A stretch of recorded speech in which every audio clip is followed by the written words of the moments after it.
Hey y'all, we got new champions in Payback World. We also have a lot of extreme stuff happening in that same tag team match where we got new champions. We had John Cena hosting and acting a little bit of a clown.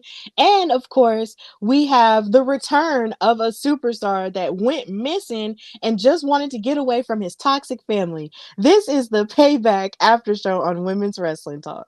10, 9, 8, 7, 6, 5, 4, 3, 2, 1, 0.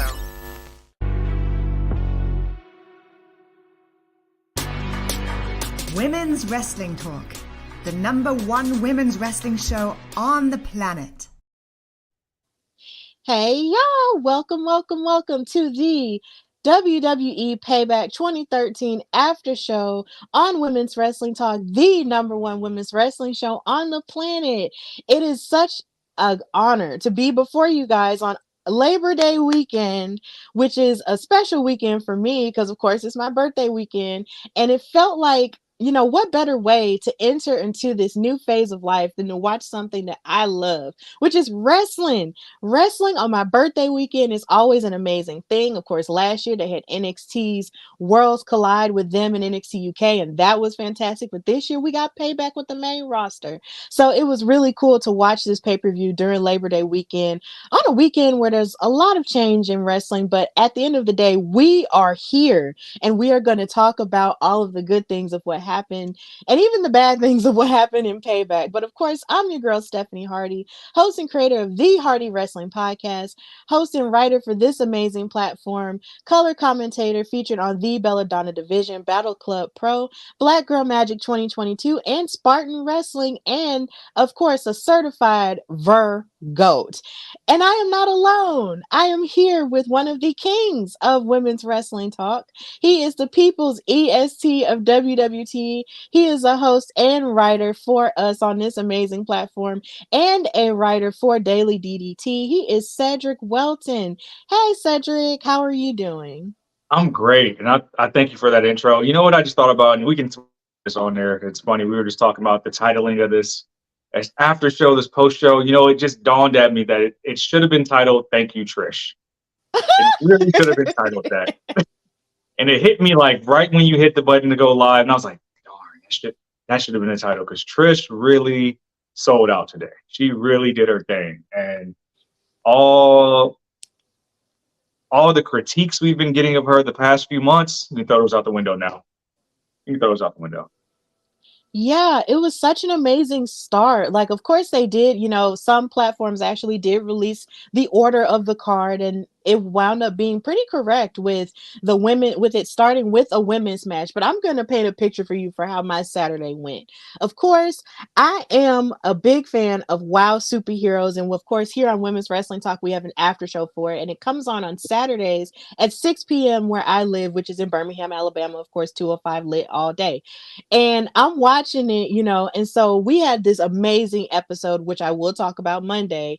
And then to sort of move out of such an amazing episode of WoW and then go into Payback and see this show start with such a stellar match like Trish and Becky in that steel cage was just absolutely fantastic. And of course, in the comments, we have March Brothers 2000. Thank you for watching. Hey, Queen and Cedric. I hope y'all had a good evening. That tag team title match was match of the night for sure. Oh, yes. And of course, we have our editor-in-chief, Drian Santana, saying he's a travel queef. Yeah, there's a lot to... Santana. We could fight about it. Oh my gosh, let's not fight about it. Let's not fight about it tonight. This is not a fighting night. This isn't. Yes, Saturday nights may be all right for fighting, but considering it is late, we're not going to do that right now. But yeah, this entire pay-per-view was fantastic, top to bottom. So Cedric, as a whole, how did you feel about this show? You know what? I thought it was a strong card. And, with everything going on today, I'm not necessarily saying they had to deliver, but we talked about the build ad nauseum not being that strong, but I thought all the matches were good. I thought the placement of the match on the card were really good as well. And I thought they really built up everybody's character. And I mean that as far as like, when you look at what they did for Shinsuke and just the little like nuances are coming out second, the comic book graphics that they just started rolling out on Friday, even with Grayson Waller getting a rub, from Jay as well as Cody with the Grayson Waller pick. A lot of things were done very well, and I think it's going to pay off going forward into our next big PLE. Yeah, it was a really great story. Like story-wise, everything was really great and there is still so much to look forward to, with that. And even the matches themselves pretty much delivered, most of the time. So I don't have that many complaints, but we will get into it, once we get to the part. So of course, if you are watching us live on Facebook, on Twitch, and on YouTube, thank you, first of all, for watching. And secondly, if there are any of your favorite parts that you want to address as we get to them, please pop off in the comments and let us know how you feel about everything, because we're about to pop off right now. So, of course, this card started with the epic match between Becky Lynch and Trish Stratus in a steel cage match. This, of course, was the very first time that Trish Stratus, the Hall of Famer, had participated in a steel cage match, which of course isn't necessarily like her fault, because of course women's wrestling in WWE had not progressed to the point of equality where we are now. So she had never really been in a steel cage match. But then you have Becky, who did just, who is riding the wave of momentum from beating Zoe Stark in the Falls Count Anywhere match. But then Trish also participated in that match as well. And you could argue she had no business in it, but at the same time, she was still there. But even with all of that, these women did a heck of a job opening up Payback. Now, a lot of people were questioning whether or not these women were going to be able to, deliver because of their last encounter on Monday Night Raw, but they definitely proved us wrong tonight. And of course, this took place in Pittsburgh, Pennsylvania. And a lot of people were there. The Pittsburgh Steelers were there. And of course, Corey Graves, who is from there, was there feeling all the love and happiness from being there as well. So big shout out to Pittsburgh. I've never been there, but hopefully one day I'll make it there. So yeah, this was a fantastic opening. Like I said, Becky Lynch came out here with some black and silver merch. I mean, not merch, but black and silver gear that just looked absolutely fantastic. She looked very sleek and stylish here. But then something else that I noticed was the fact that Trish Stratus came out in an even more elaborate outfit with her, signature coat and everything in black and silver as well. And I'm just like, okay, so you women decided to match tonight. I like it. I really, really like it. And it felt like, there was a cohesiveness and a little bit more of a rhythm with these two that was sort of missing from the last encounter that they had with each other. And then on top of that, they put the camera in the audience, and guess who was watching? Miss Tiffany Stratton, the current NXT Women's Champion, who did have some words for Becky Lynch in saying, how the misunderstanding that she had on NXT when she thought that Becky Lynch was an NXT Women's Champion. And of course, since that happened, they've been placing Tiffany Stratton in these situations where she has to talk about where she has to be there where Becky Lynch is. So it's just pretty hilarious how that happened. And JD in the comments saying the opener was a banger for sure. Jeffrey saying this match should have been at SummerSlam. Oh my gosh. That felt like forever ago, but yeah, that was an argument that could be made. JD is also saying, and I'm sure it's been said a few dozen times, but how good does Trish look? She still looks like a fox. Look. She was beautiful. She looks absolutely fantastic. She got herself, into shape and just snatched herself together. Like, that is a beautiful woman regardless. Like, oh my gosh, she's just amazing looking. I love it. And Jeffrey saying they're still teasing Becky versus Tiffany and it comes to fruition soon. We'll get to that a little bit later. But yeah, Tiffany was watching and that was really cool for me. And I was like, ooh, is she going to interfere? What's going to happen here? But it didn't happen. And the match went on, and it was really hard hitting from beginning to end. Both of these women just ripping each other to shreds, throwing each other into the walls of the steel cage, stomping on each other. Like, it was just really sick stuff. And then there was a point where Trish kept climbing, out of the ring, just kept trying to escape and all of the above, but Becky just kept locking that door saying, no, you ain't finna get away from me like that. Like, we are going to fight tooth and nail. And that's exactly what these women did. They pulled a number of amazing moves, like when Becky like hit a superplex from the top rope from the cage, and another moment where Trish actually hit a widow's peak, which of course paid tribute to Victoria and Lita in their very first in the very first women's steel cage match that took place in WWE. Like, this match low-key felt like a love letter to both eras of wrestling that these women came from and were inspired by, and I absolutely enjoyed it. And yes, Jeffrey, even Becky hit a twist of fate. Like, that was fantastic as well.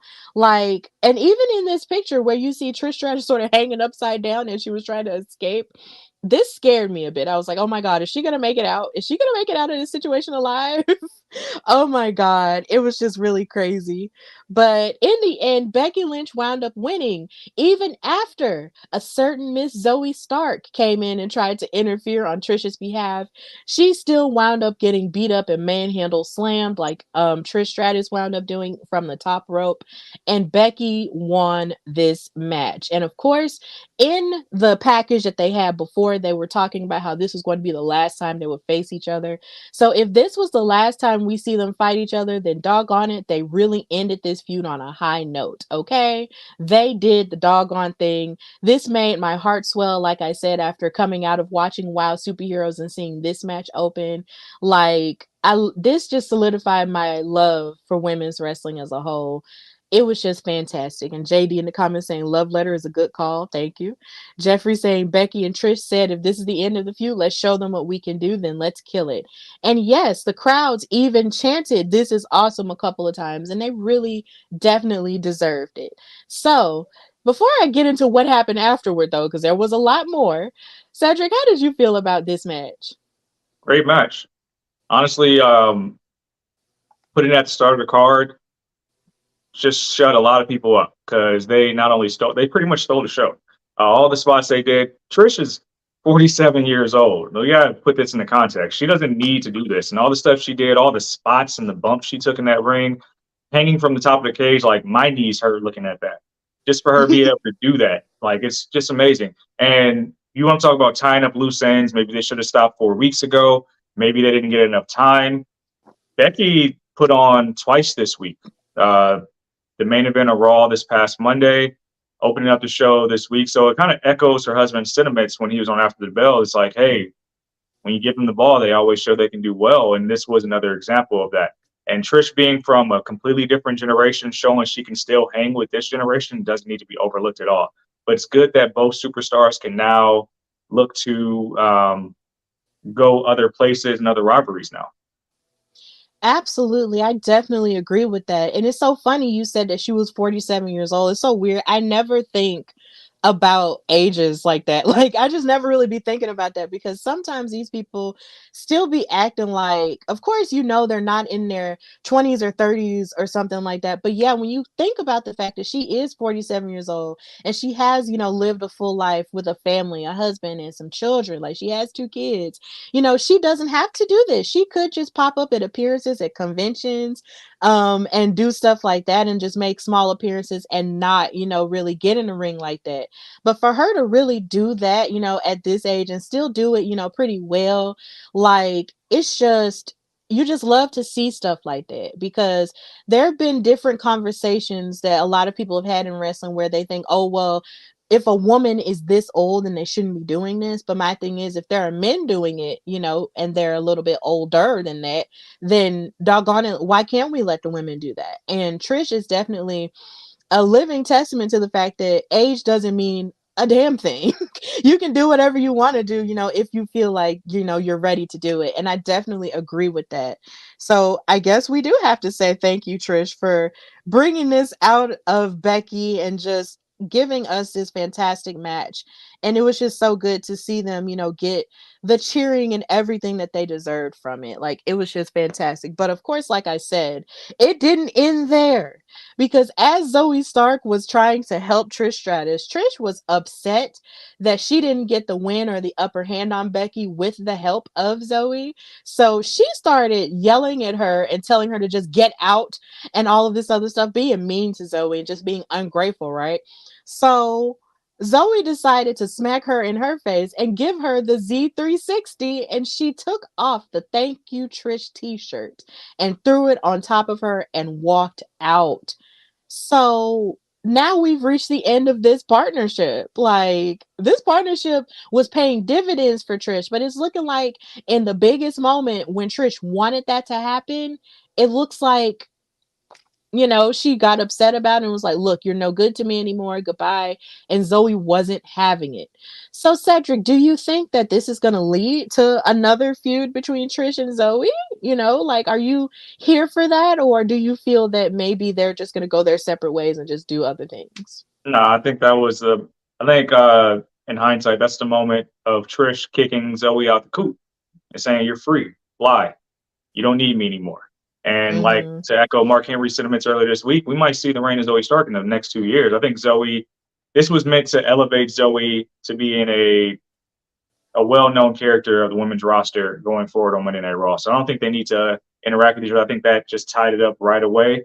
Trish can come back anytime, but now Zoe Stark gets to be big time now. So maybe she goes and rivals Becky some more. Maybe one or the other can challenge Rhea. I think fresh storylines for all parties involved is what we'll see next. Yeah, like, because it's like, from what I've heard, it looks like Trish really is interested in still staying around a bit, and I don't necessarily blame her for that. If she's staying around for that, then I don't mind her sort of going throughout the Raw roster and just, feuding with people. Like, I am definitely here for it because, like I said, she's a legend. She can basically just do, whatever it is that she feels she wants to do or feels moved to do until, of course, she gets tired and she does decide that this is going to be it for her. But let's go in the chat. The chat is going absolutely crazy, and we thank you guys. JD is saying, I do hope this accumulates to Trish giving Stark the rub. Her kids are going to see this and think mommy is a superhero. Right. Oh my God, that's so loving. I love that, Jeffrey. That's so sweet. Joseph saying Trish is a baby that Becky won the steel cage match. Yeah, she's acting like a baby. Vaughn in the comments saying Trish is the Shawn Michaels of the women's division. And then Jeffrey is saying Lita needs her payback. Pun intended. Yeah, she has been missing, weirdly enough. Like, where's Lita? They paid tribute to her. Like, where is she at? Got to figure that out at some point. But yeah, this match was fantastic. Definitely one of the top women's matches of the year, I should say. I So agree with that. yes, definitely. So we got to go into, of course, seeing an appearance from our host, which was Mr. John Cena himself. Mr. You Can't See Me. He was up in here. Like, what? And what's so funny is it's like they announced earlier today, that he would serve as the special guest referee for the LA Knight Miz match. And that really surprised me too, because a part of me was just like, I really do just kind of want to see LA Knight and the Miz just fight each other without anybody else, sort of inserting themselves in that. But either way, I mean, you can't really go wrong with John Cena because he's just that guy at this point. Like, who's gonna like not want to see him?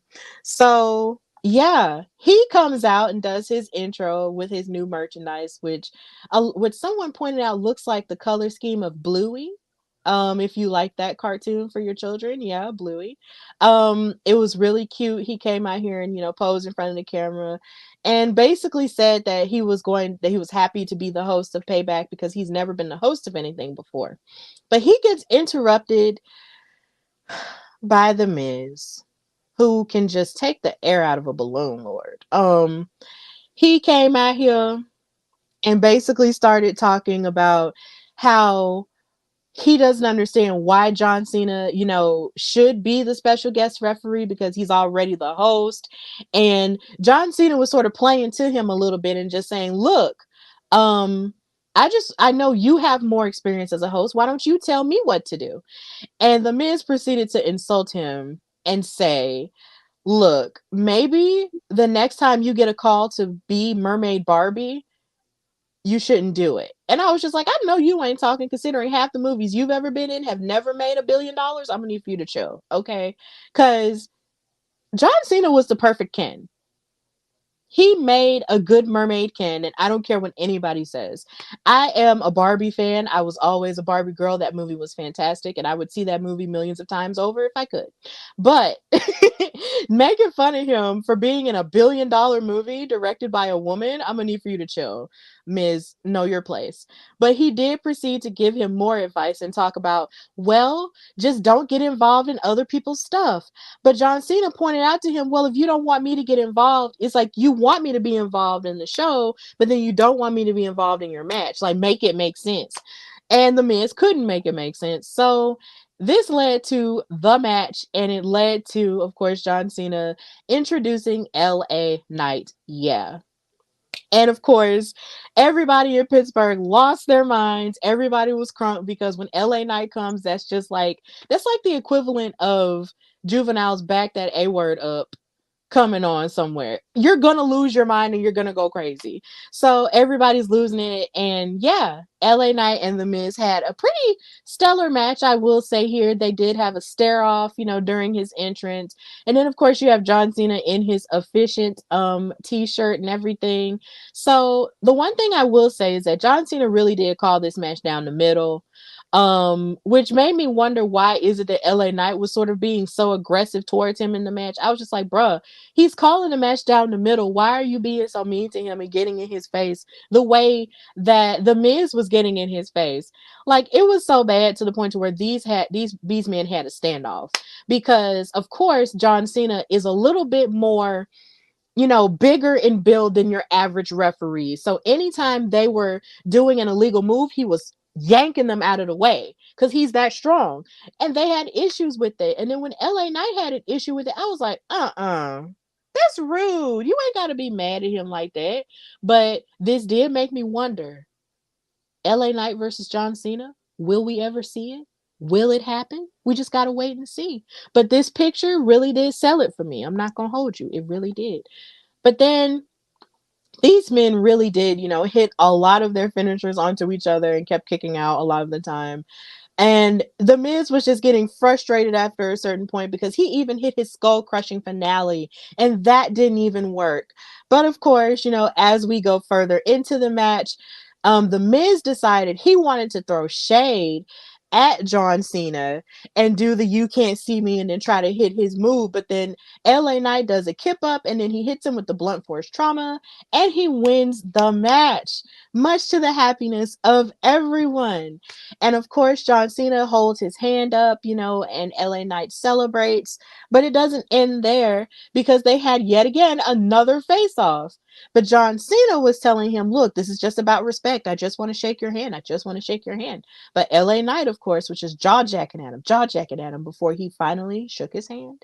And they had a show of sportsmanship.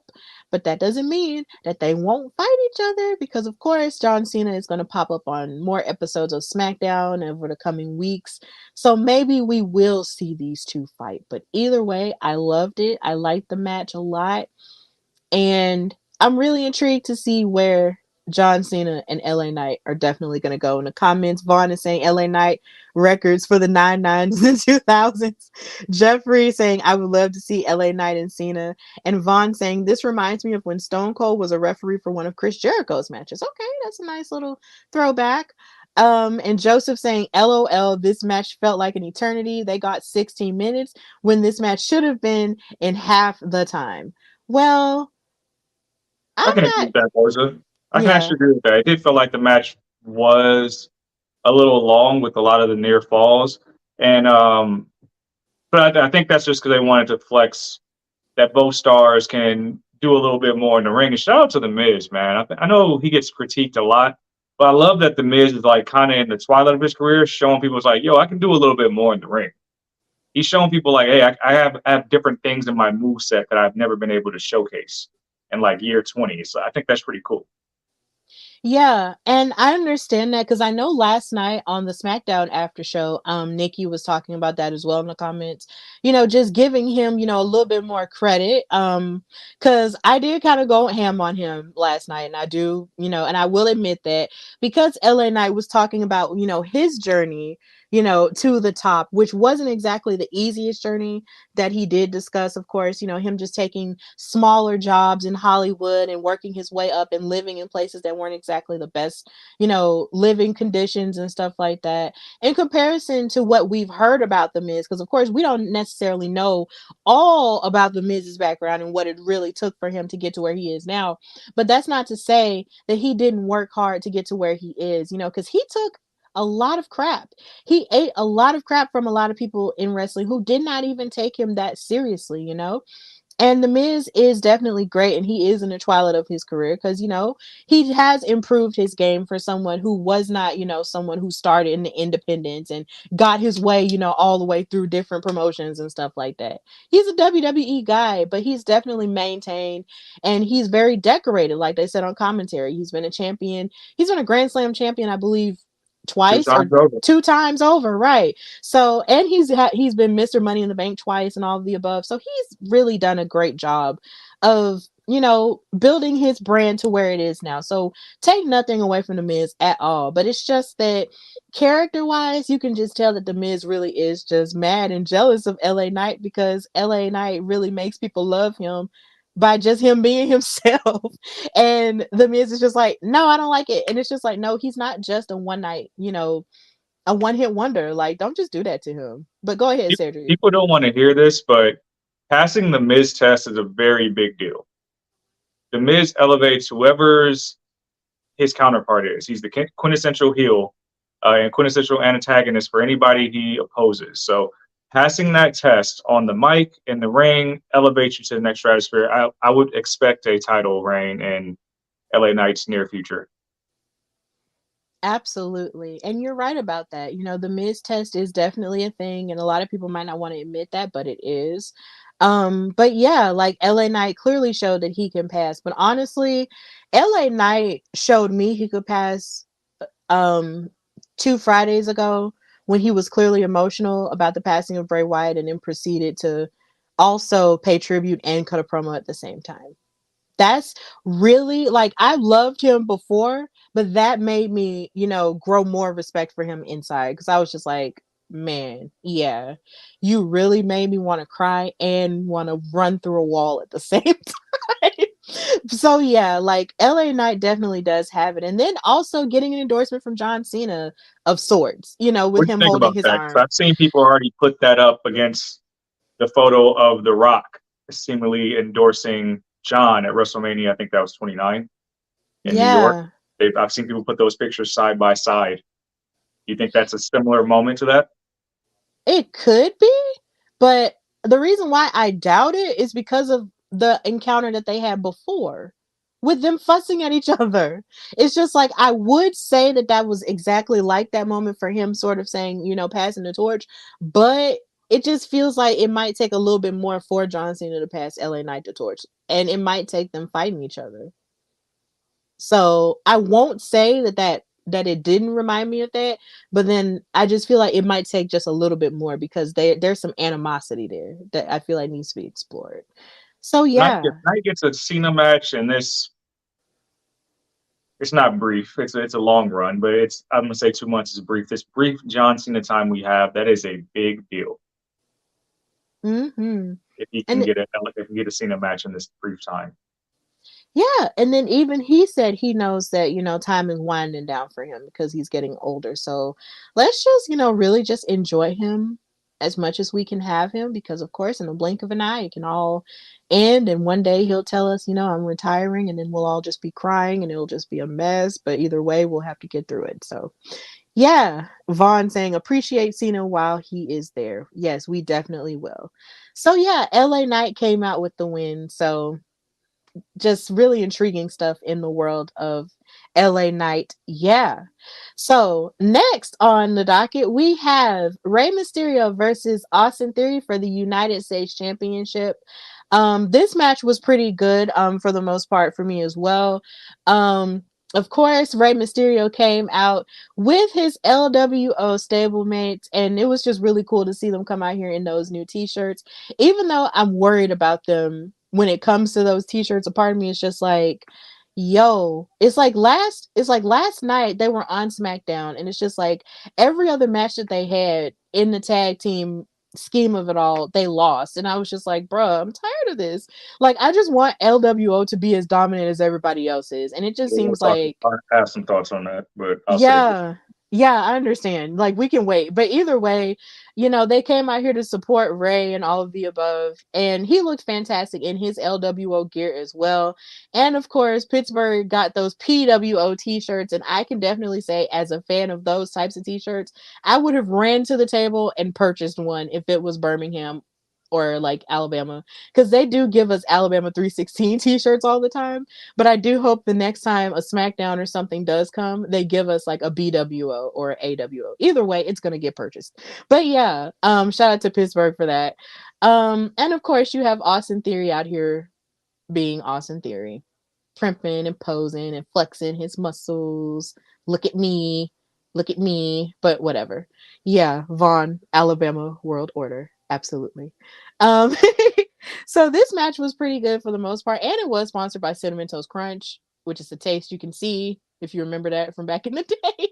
But yeah, they kind of kept this graphic up throughout the entire match, and I was just like, yo, I know Cinnamon Toast Crunch is good, but let's just move on. Because this is not a sponsorship. This match was pretty good. I hated that Austin Theory really was sort of, working on Rey Mysterio really hard, in the first beginning parts of it. But Rey Mysterio proceeded to show us why he is an active Hall of Famer, because of course he kept hitting all types of moves and maneuvering his way out, using his agility to sort of flex his way out of things. And before we even get to him even retaining the title, I do have to say there was one impressive part where he hit his baseball slide and then turned it into a DDT onto Austin Theory outside. And he was looking like mad surprised. He was like, whoa, did I just do that? And I'm just like, yes, you did just do that because you're the GOAT, yo. It was just really cool to see him operate like that. And then there was one point where he tried to hit his West Coast pop, but Austin Theory actually pulled his knees up and tried to block it and then tried to hit him with the A-Town down. But Rey Mysterio reversed it into a Hurricanrana and covered him for the 1-2-3. And Rey is still our United States champion. And of course, LWO came out to celebrate with him in front of the Cinnamon Toast Crunch thing. And yeah, it was just really cool stuff. So big ups to Rey Mysterio for retaining. So, Cedric, how did you feel about this match? I think it's a good thing that we still get to see Ray perform at this level, and this is another case of a superstar we have to cherish doing this while it's still going on. I think a lot of people thought Ray would kind of stop after the Hall of Fame induction and kind of having that match with his son, but he's still going, and he's helping elevate the rest of his LWO stablemates. Even though a lot of the LWO being together is just pandering, so for merchandise, I see what you're doing, WWE. You're not slick. Every new city, every new town, just pushing merch. Nobody in the group is really getting elevated or pushed. We saw some of Selena's Vegas stuff. She got the first shot at EO. That was cool. They haven't really done much with Wild and Toro, and Santos was supposed to win, but the pandering has to stop. We got to get back to that NXT parking lot, Legado del Fantasma style, where they just bullies and everybody getting jumped. Let's get back to it. It was fun. It's engaging. But seeing Ray do this cool, even better so that we just bundled up and tied up this whole Austin Theory stuff to the U.S. title. His journey for it now will be the most interesting because it's clear that the WWE wants to push him and elevate him to being an everyday character, being somebody they see as a future world champion. So how he uses this time without a belt will be very interesting. Yes, I agree with all of that because in my mind, as much as I love the representation that the Latino World Order does give, because I just love that sort of visibility, it really does feel like the only reason that they usually come out or come together is to sell t-shirts a lot of the time, because you could argue that Zelina Vega, of course, she had her run against Rhea Ripley for the now defunct SmackDown Women's title, and then she had the first crack at EO, for that women's title now. But it's like she's not really doing that much, and she's not really active on the SmackDown roster as much as she could be. We talk about the And only queen of the ring here. Right. The only Queen's Crown winner, because of course they're not having Queen's Crown, consistently anymore. And they're not also having King of the Ring anymore either. But it's just like, yo, like this woman had this beautiful moment at Backlash. She's showing that she's improving every single week. So why is it, or anytime she is on the card? So it's like, why aren't you putting her out there a whole lot more? Now, mind you, she does have her other things that she does, like with streaming and with podcasting, and she does present for streaming awards and anime awards and stuff like that. So that representation is great, on the outside end of WWE. But at the same time, she deserves a little bit more action in terms of her in-ring work and her abilities, because she really is good and she's very passionate. And then you also have Cruz del Toro and Joaquin Wilde. It's like you put them in random tag team matches, because literally, like last night, they fought Kevin Owens and Sami Zayn and they still wound up losing. And even Rey and Santos lost last night. Now, of course, Rey wound up retaining his title tonight, but it does make you wonder, is LWO together to be a substantial faction like someone else, like another faction that we're going to discuss? Or are they just together for the sake of being together? Like, they are more than just a happy, family. Like, there needs to be something more about them other than just them having cool t-shirts and having an amazing moment at Backlash. Like, that was after WrestleMania. That was around April. Well, not April, but around May. This is September. They need something else. So yeah, I definitely agree with you on that. But I feel like Zelina truly won't fully get her credit or her just due unless they add another title, that a mid card title. That's like, I feel like a mid card title would definitely serve Zelina in that aspect, but I'm not sure if they're really willing to do that for the women at this point. But it's just, I just need more of the LWO being a substantial faction. So I definitely agree with you there. But it is good to see that at least Santos isn't looking to turn on Rey anytime soon. Because a lot of people, of course, us as wrestling fans, we're jaded because we've seen partnerships, fall apart in dramatic fashions. A lot of people did think, maybe Santos would turn on Rey. And that's not to say that it couldn't still happen. But at the same time, it does still feel good for them to have that unity, because you don't want them to just break up and just start fighting like that. So I think they like LWO as a babyface, judging by Santos going down a few weeks back to help out Tony D'Angelo and Channing Stacks in NXT, which was okay.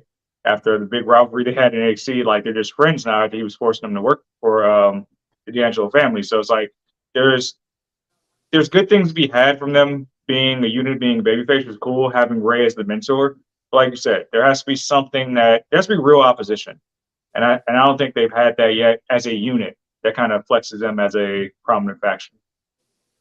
And right, because you can't keep doing the Judgment Day. You can't go back to that. you really can't. Like, a part of me was low-key wondering if they would go up against the Bloodline, but that some fell apart too, to a certain degree. So it's just like, what's gonna No, that's happen? it. Um, Has it? mm, Seems I like the mean, man's going back in. He went back in. that's a question mark. That's a question mark. We're we're Jimmy, we're Jimmy, very Jimmy came confused. out there and said, "I want to be down." Yeah, he's singing Brandy right now. Oh my gosh, look. Me and Drian are trying to figure it out, okay? We're all trying to figure that out and what that means. But we got to get into the Usos a little bit later, though. But of course, after the United States title match, we had an encounter that people have been waiting on between Becky Lynch and Tiffany Stratton, NXT Women's Champion. Now, of course, Becky was getting interviewed, about how she felt about ending the rivalry between her and Trish in the cage match. But Tiffany Stratton interrupted and said, I just wanted to come to woman, and apologize for saying that you were a former NXT Women's Champion and saying that I was a better champion than you, Charlotte, and Bayley. And Becky was like, well, I appreciate you for apologizing, but for all you know, I could very well challenge for that title. And Tiffany was like, well, whatever. I said what I said. Toodles. And then she left. But then Becky also said, I'm glad that you crawled out of whatever Mattel box you came out of and decided to apologize. I'm just like, all of the Barbie slander. Okay. Stop slandering Barbie. Barbie's amazing. And if it's anybody who's going to be the Barbie of WWE, it makes sense for it to be Tiffany because she's definitely stereotypical Barbie just with a title. I'm NXT champion Barbie. But yeah, this is interesting. I'm still interested to see if these women are going to fight. But of course, we still have Monday and then we still have Tuesday because Tiffany has been popping up on Raw. So we just got to wait and see. And yes, Jeffrey saying the Mattel box was funny. So yeah. Planning it. So They're planning it. September 30th. No Mercy, Bakersfield. I've been saying this for a while. Like Tiffany's reign has been solid, and obviously she was the right choice to make NXT champion at that time. But her opposition, kind of like Rhea, has been missing. This would be somebody to be a perfect challenger to give her that marquee match inside of NXT that can say like, oh yeah, I can see her in the main roster one day. Also, you can add the layer of like Becky never being NXT Women's Champion hanging over our heads, which maybe they pull the trigger and get them a little rivalry. They did the same thing with Braun Breaker and Dolph Ziggler. I expect it to happen. yes, I definitely expect it to happen and it'll be really cool. But of course, Tiffany does have to face off against Kiana James first. And I am really excited about that. Like Kiana is really talented. So let's not necessarily just overlook her, to get to the Becky thing. But of course, her and Becky is going to be fantastic. And if it does happen at No Mercy, then that would be really, really cool. In the comments, Vaughn is asking, would Roman be the Oppenheimer of WWE?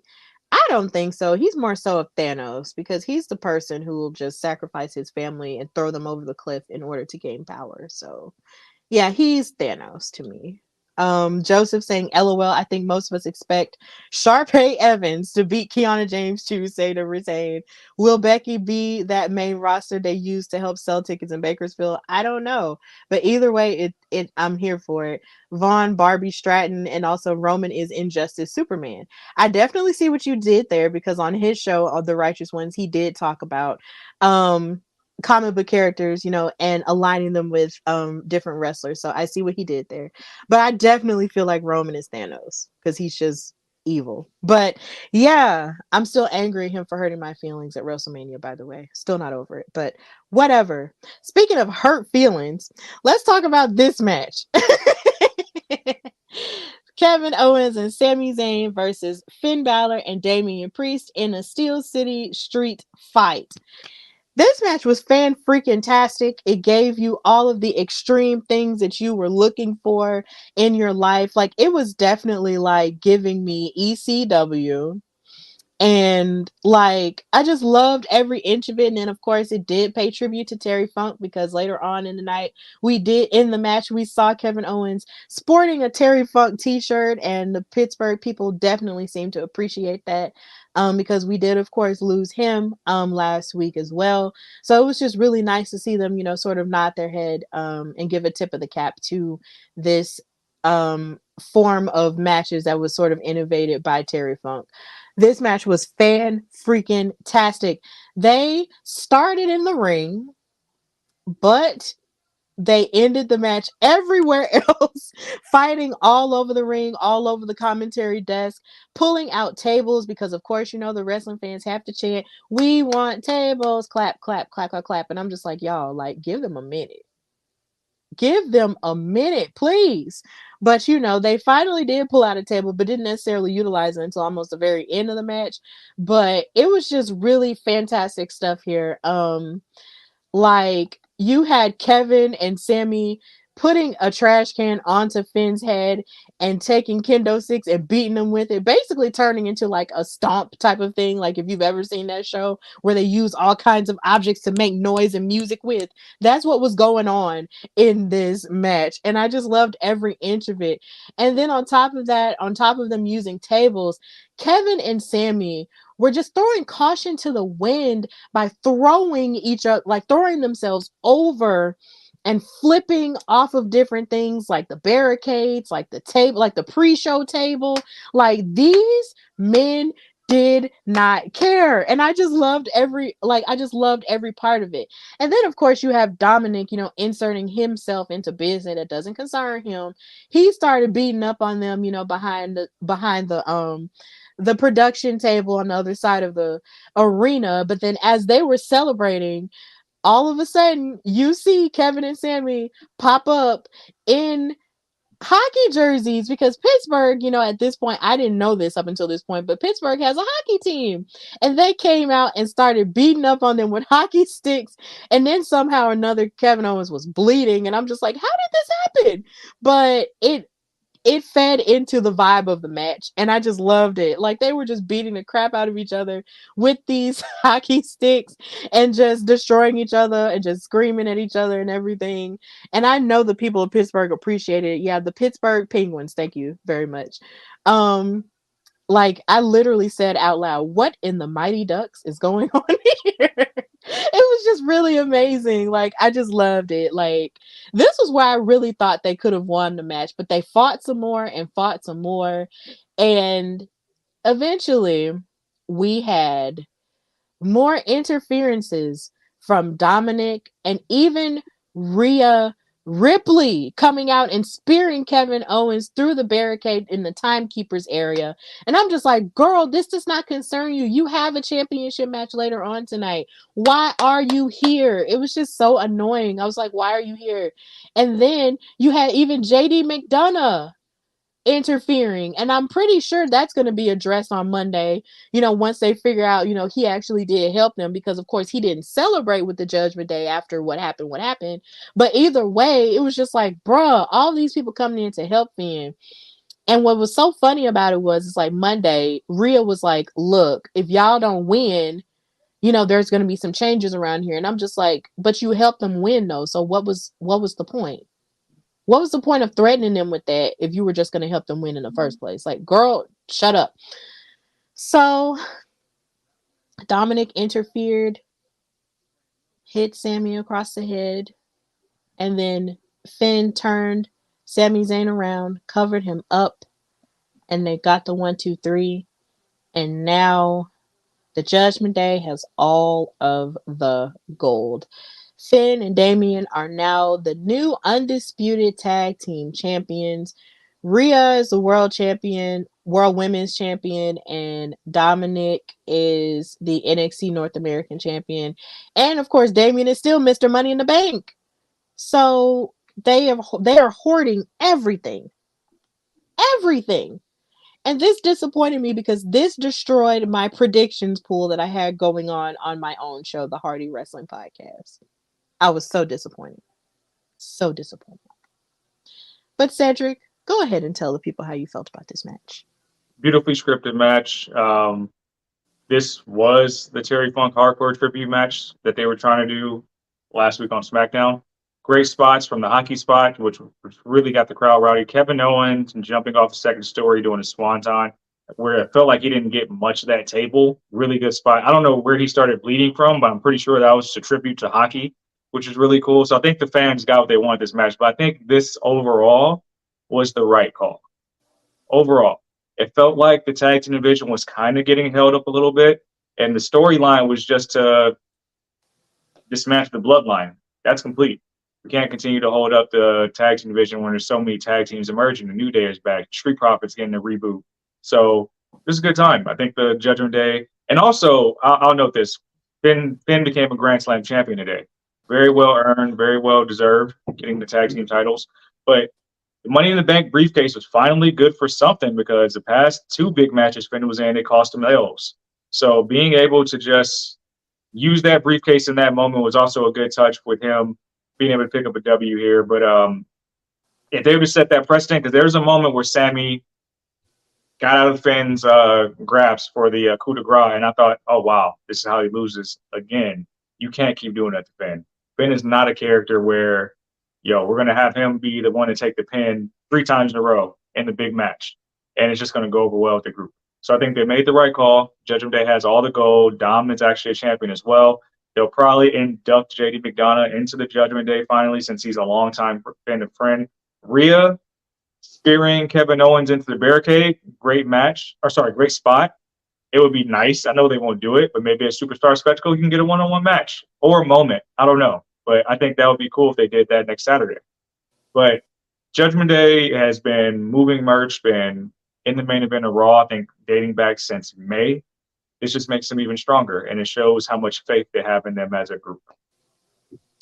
That's true. And you could argue that, yeah, it was probably the right move because Kevin and Sami really had held on to those titles, since April because they did, of course, dismantle the bloodline with that. And yeah, with them holding on to all of the titles, there really wasn't a lot that they were doing with the tag divisions because they were just hanging on to a lot of them. But either Right. way, it was just kind of like, yo, like what's gonna happen here? I Like want to see what's the gonna t-shirt.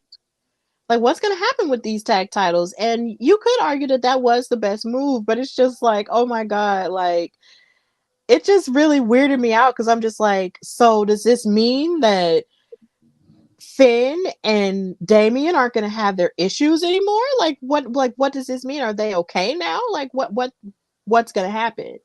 Like it's just really insane stuff. But I do love this comment below here from Joseph saying Rhea should start wrestling men on a regular basis. She really should because her gear did pay tribute to China. So, and that was something that China was definitely famous for doing is fighting men as well as women. So if she wants to do that, then she can go right ahead. But either way, like, oh my God, it was just frustrating for me because I'm just like, Kevin and Sami really put their all into this match, but dang it, they just wound up losing. But it's looking like we have some guests in the after show. We have some guests, and it's in the form of our editor in chief, Drian Santana, and our senior writer, Nikki Bougie. Hey, y'all. Microsoft Tweet. Hello. Hey. What is going on? I see y'all talking about my men winning tonight. Oh, it was only fair if we came in at the right time because I told y'all that they were going to win point blank period. I don't care how they won it. JD, I don't like your big head ass, but you know what? You won me tonight by helping and making sure that my men take those titles home. Dominic Mysterio is very much MVP of this because even though he got his ass with majority of the time, if it wasn't for him knocking Sami upside his head with that damn briefcase, Finn would not have rolled over and would have taken a loss tonight, and that's something I could not have. So I'm happy. I am personally extremely happy about this. I don't see no wrong. Judgment Day is running everything. And that's that. Point blank period. So anybody who's mad about the Judgment Day winning, y'all can kiss my ass. Point blank period. Well, look, Drian, I'm mad about it. Because it's just like they just cheated, and I just hate it. I hate it. Well, I can't stand up and put my ass in the camera because this is a PG company tonight. Yeah, but yeah, let's not. Maybe. Yeah, let's not. Well, Nikki, how are you feeling about this turn of events? So Nikki was not assigned to WWE Payback, and Nikki was at the Nashville SC game holding it down in my hometown. So Nikki is not watching Payback until tomorrow. Oh. So because I wanted to be able to grasp certain matches. I love the art of wrestling, so I don't want to try to sneak on the phone and watch it. I need a pure. I haven't watched any highlights. I've been on Twitter. I know how to get on Twitter and not see stuff. Mm-hmm. So I haven't even watched it. I just came to say, first and foremost, you already know who it is. Salt Shakers are in the building tonight with Ced and Steph. Yeah. And I'm glad to be here. We're doing gaming night as well. So which I would just come in, and see what you guys are up to. And I feel like this is the right moment because, like I said, y'all talking about men. And I mean, that's the only thing we got to talk about tonight because me and Nikki have truly won the Monday Night Raw war. Oh yeah. Oh my God. I'm sorry to every other person on the SmackDown and the NXT roster. We have Jey Uso. Oh man. We were gonna get to it. We were definitely gonna get to that. What war is this? Is there some draft that happened, or Well, the way we do the post shows, we Mhm. are. I am a like Santana's contract is she's a I'm a free free agent. agent. I go wherever She I can go want. wherever she wants. I'm on Raw, Stephanie's on SmackDown, and then we have Katrina and Shay that hold it down for NXT. I've done an NXT run before, but very mild. But that's just me. I'm everywhere. But yeah, it's a brand split, and we like wholeheartedly SmackDown is our best show. Like if I had to pick any show that we have on this broadcasting, SmackDown is it's the A show. But with this win for us with Jay Uso, Steph, I don't know. No. Y'all gonna have to Oh step my it up on Friday gosh. nights. But no, Oh it's my my favorite gosh. show. It's literally like SmackDown with Santana and Steph. It's I don't know. I can't even explain it. It's one of those shows that two different people. Me and Santana are almost as well. We're not as alike as people probably think, but yeah, we just wanted to run in because we do have gaming a little later. We do. Mhm. Said, I hope you can join us. Don't bring your tagline, please, Steph. Stephanie, please don't ever call that man in your life. don't. Hey, hey, Hey, please pay that no Look, I mind. just hey, had to Don't pay that do no the mind. intro, no, and that's just if that's how this he feels man, about himself, then no. I just have to let it go. Okay. Okay, like, People Well, lie about said, themselves all the time. oh Said, Lord. I come there's from a place Literally been, where you preach dress all for the the job that you want. You dress for the position that you want, you want to be and the and people's that's what you do. EST. This is time. That's turning what into GP is. Why something that don't I okay, wasn't expecting listen. at all. Why don't you change it to the people's EST of WWT live? I thought about that. No, you need I to think really harder. did. And before you ever recommended that, that was a thought, like maybe a week ago, before y'all jumped me. And I Why said, you not know be what? like the Nah, tribal nah. chief We just of gonna go WWT? through with it. Like, why not Well, be the tribal chief of WWT? I feel like that's more suited. You've been I utilizing don't got no a lot tribal of tax or nothing well, like that. I you've can't do been that utilizing a to lot of go Roman full fledged. Reigns, but you've been utilizing a lot of Roman Reigns you videos. So I do. just assume that You I feel do. like that's more soon. I mean, even Dylan called you what the tribal He did. people He said EST he of acknowledged whatever you the hell as called you. Like and Dylan, if you're in the he's audience, not here. you He's not know here. not to Dylan come was here earlier. I to think. our Oh. shows with that mess, Dylan. Do not come over here talking about the people's nothing. We don't Okay. got And this is Okay. what happens. Oh, that. Yeah, This is what this is I happens. just see. hilarious. I see a glass ceiling forming It's that I'm terrible. going to have to like shoot It's through. crazy. I'm actively shooting through it, but it's okay. It's crazy. Hey I Flo Flovo, in the thank chat. you What's for up, the Flo? super chat. Thank you, Oh Flovo. yeah, It's been a thank minute. Thank you. you so much for that. Hashtag leave that alone. Thank you. Oh, Thank you. girl, please. You We pay got a a dollar just to $25 say that? Trish. Girl, We please. got a I got $25 thank you, $50 for Trish. somebody saying thank you, Trish, because of me. Please. $1? Well, $1? yeah, What you gonna do? that's Buy the a drink commerce out I of EST a right can't. vending there. We getting machine? tips because of the Look, EST. can we What have you gonna do? order? Buy you a vending machine? Like, why are you gonna get a Can Coke we out of a have vending machine? Crazy. order? You crazy? Can we have order? Can we have What Getting is tips it? order? because of the EST. Check Because that we out. do still have more to discuss. So if Okay. Y'all you do. ladies, if I, you I ladies actually do want want to to know their thoughts stay, about Jay because I thought that was the one No. moment in this we show were I was getting to surprised. it. Well, let Stephanie host. Then we will get to it. Yes. Yes. That was So So if the you we're whole ladies sticking do want to around. stay, EST. like if you guys want to stay, Yeah. of course you're welcome to I'm stay. always.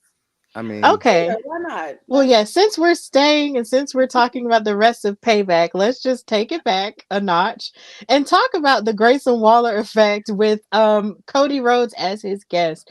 Now, of course, Grayson Waller came out there and was his usual, big arrogant self, calling himself the Aussie icon, when in actuality the only Aussie icon that exists is Princess Aussie from WoW, and that's it.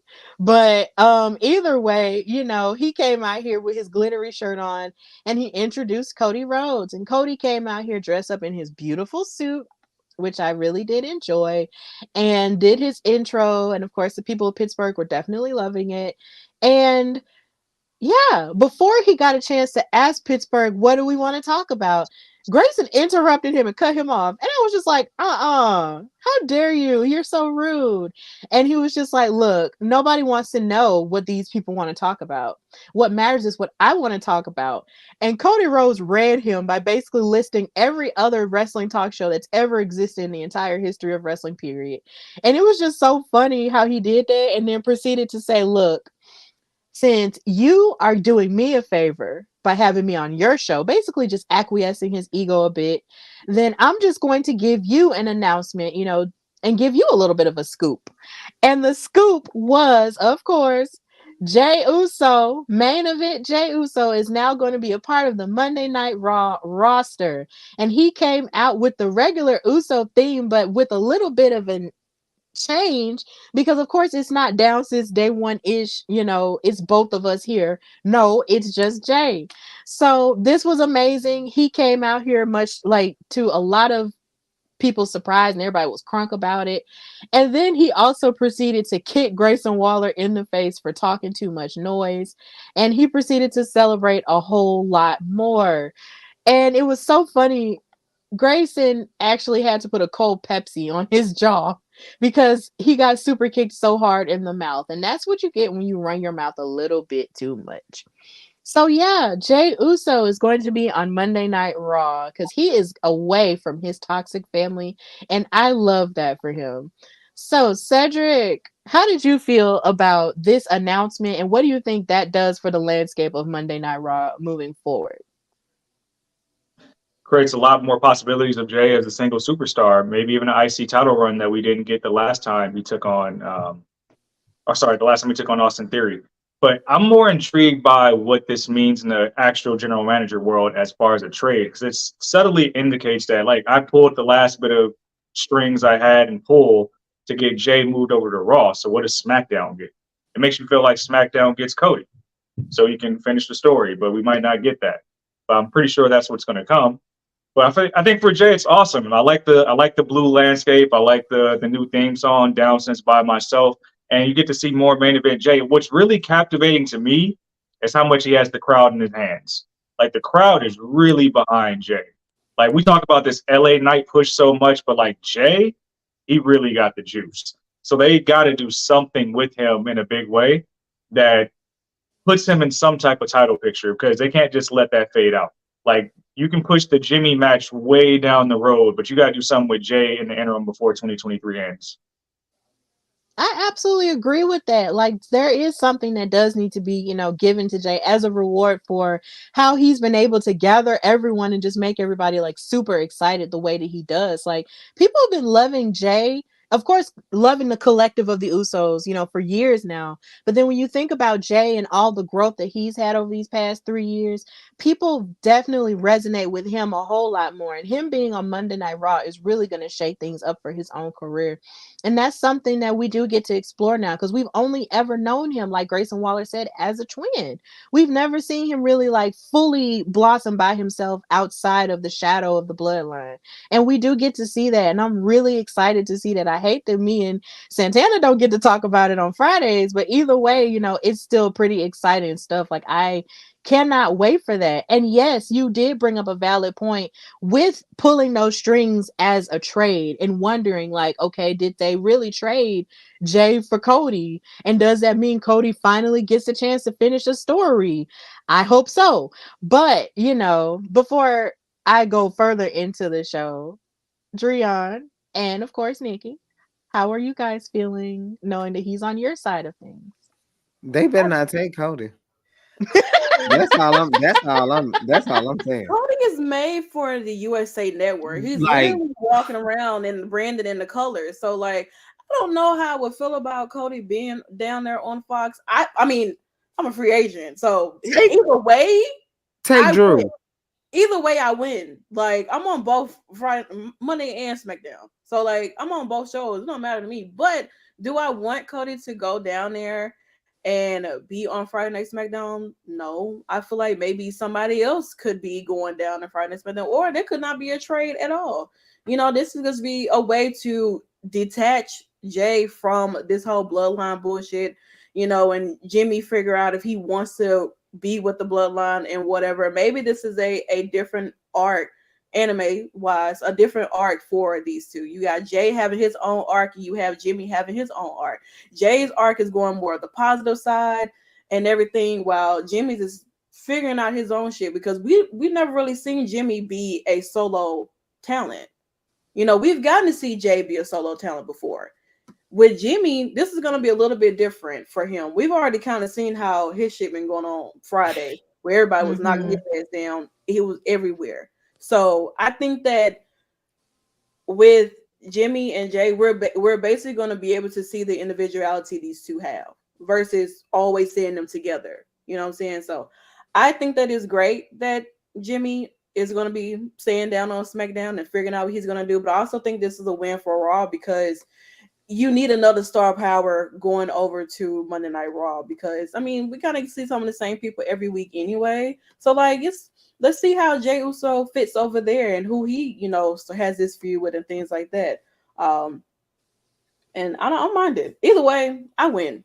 So That's true. I do want to say I am very curious. And I'll ask the chat and I'll ask y'all, how quick does Jey Uso beat Seth Rollins? Ooh.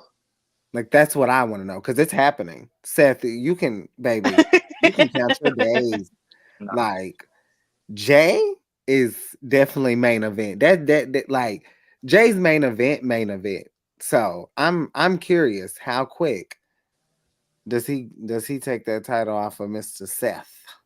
I do feel that would be an amazing story to tell, like him going for, the second top title in the whole company. Like, I would definitely be here for that, considering every time he tried to go for the undisputed championship, it was always like him hitting that wall with Roman.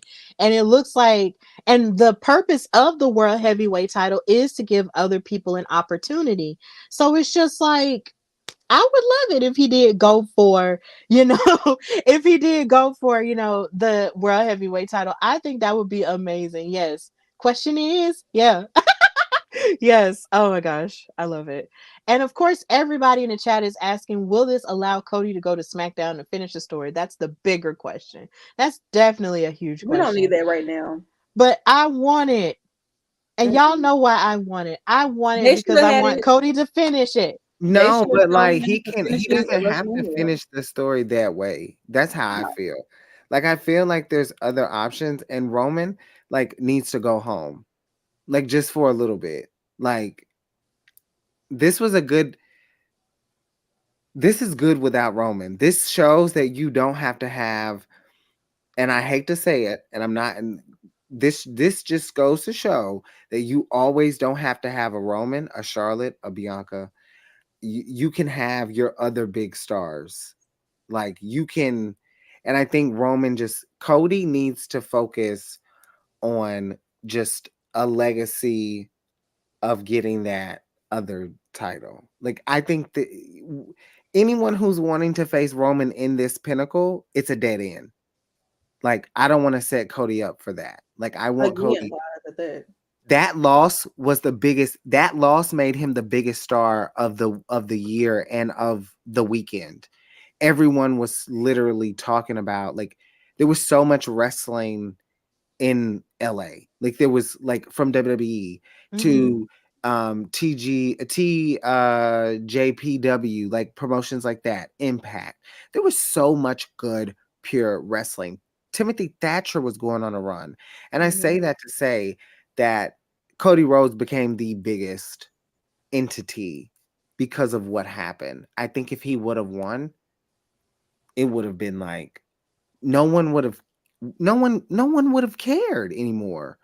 Like, and I think it would have happened with the same way that it kind of happened with Rhea, where it was half and half.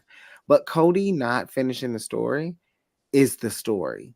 And I hate to say that, but that's the story. Him not finishing that with Roman, that's not the story. The story is he has to just finish his legacy.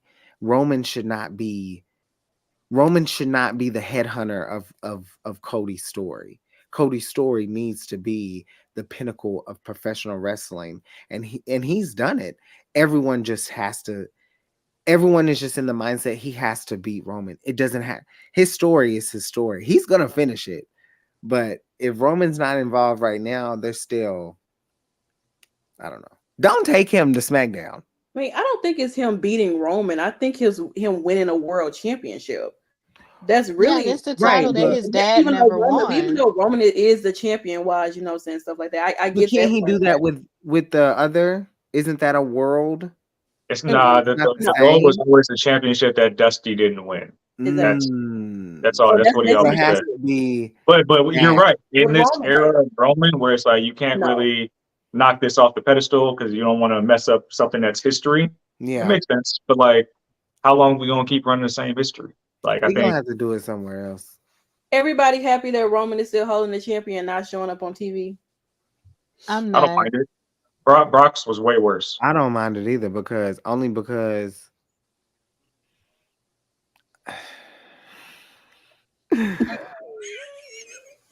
the end of the day, like I hate to say Life it, is but bringing everybody. I would rather it be Roman and Cody. Let me say it like that. I'd rather it be instead of Seth and Cody, if that makes sense.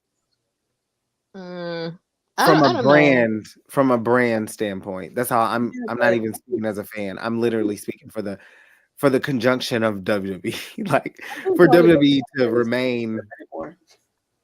the pinnacle, it would have to be Roman and Cody for Yeah, me. I don't know. Maybe it's because I'm just old school. I just feel like Mania if 40. you're gonna be the champion and let me see you. That's what I want. Because That's I'd be fair. feeling the same way about Penelope Pink on Wild, but we're not gonna get into that today. Because Oh if I get into Lord. that today, Oh, it's wow. gonna be a problem. So let's just get back into Payback. The next match was Rhea Ripley versus Raquel Rodriguez for the women's world title, and this made me a little bit disappointed in the sense that we just had like this really amazing, pretty well-paced match when it came to Becky and Trish going up against each other in the cage match, and then you had this one, and this one was a very different pace, but it just didn't fully have the intensity that I guess I was looking for. And I don't know if it's fair for me to say that I was looking for the same type of intensity they had in NXT or not, because of course things change, but it's just there was something missing for me. But what I will say is this: the visual of seeing Rhea, Raquel, Samantha, and Aja in the ring together, was a very beautiful visual. It reminded me of seeing Trinity, Deanna, Allison, and Jade Chung in the ring together, and it definitely reminded me of seeing Carmelo West, Dallas, and Alicia together. Like this is like the third time in the course of 3 weeks we've had an image like this, and I feel like that's amazing. So I did want to just point that out before I go into the match. But honestly, this match was pretty okay for the most part. Of course, like I said earlier, Rhea came out and paid tribute to China with her gear, and it's just really funny because every time I see Rhea, I just wonder what it would have been like if a healthy China, you know, a healthy and in her prime China would have fought a Rhea Ripley. Like, what would that have been like? Like, I feel like that would have been amazing, but sadly, we won't get to know that. But either way, I'm glad that Rhea does pay tribute to her as an OG and as someone who laid the foundation for women like her and Raquel to be strong and dominant the way that they are. And throughout this match, it felt like Raquel, kept trying to fight back and kept trying to be as intense as she knew how to be with her tackles and definitely like knocking her down with her clotheslines or whatnot. But every time she tried to get the upper hand, Rhea would always get the upper hand yet again and just doing these lackadaisical pins like, yeah, I know I'm going to win this. And I'm just like, girl. No, don't just do that. Don't just do that to Raquel because she's literally like your equivalent. Like she's the one woman on the Raw roster who was like your parallel. So don't just do that to her. And there were lots of moments where Raquel was actually tossing Rhea around and throwing her into barricades and even running her back into the ring post. Like it was just really crazy. And then there was one point where I believe Rhea got hit in the face and she started bleeding out of the nose. And I was like, oh my God, this is getting kind of rough. But, they were able to bring it in a little bit and still have a pretty decent match until Mr. Dominic came out there and inserted his nose into women's business, which upsets me. And he distracted Raquel, and then Raquel wound up suplexing him out of the way. But then Rhea took advantage of it and hit her with the riptide and covered her for the 1, 2, 3. And Rhea is still the women's world champion as she leans on her poor excuse of a man. So, yeah. Starting with Cedric, how did you feel about this match? I thought it was fine. I think people complain about Rhea wrestling so much, and I think she's at the point of her career where she's a spectacle. It means something when she shows up to actually defend that title. And I think in Rhea's case, Raquel is a perfect challenger because, unlike other counterparts, it's very refreshing to see Rhea vulnerable, to see her actually get tossed around outside the ring, to feel like she's losing her grasp as the strongest person on the roster. I think that's good. So I think this is just the first of, like they're doing Chad and Gunther, one of many. This is the first chapter. They'll keep running it back on Main. I'm not going to say Raquel would dethrone her, but I think they should run it back at a later show. I think so too, because I feel like with Rhea and Raquel, one thing I can appreciate is more so like their video package that they had, you know, different shades of and eras of both Rhea and Raquel. You know, Rhea is more so like in her dominance that she had down in NXT until she ran into her friend being Raquel Rodriguez, who was just as strong as Rhea Ripley, or maybe even stronger in a sense as well. Being someone, Rhea Ripley having someone to be able to match up with her is great because, like you said, her counterparts she had, they're either too small, fragile, look beatable, don't look believable in the ring with Rhea, and they end up being squash matches. You know what I'm saying? And I get it, you know, the whole dynamic of Rhea doesn't wrestle that often, or Rhea doesn't defend her title. Who the fuck can she defend her title against when there's people on the roster who she can beat the shit out of? How many times do we have to have that fucking conversation? Who is there that can match up to Rhea Ripley in dominance wise? You know what I'm saying? Outside of like Raquel Rodriguez or even a Charlotte Flair, you know, Bianca Belair is there, but guess where Charlotte and Bianca is? On fucking Friday Night SmackDown.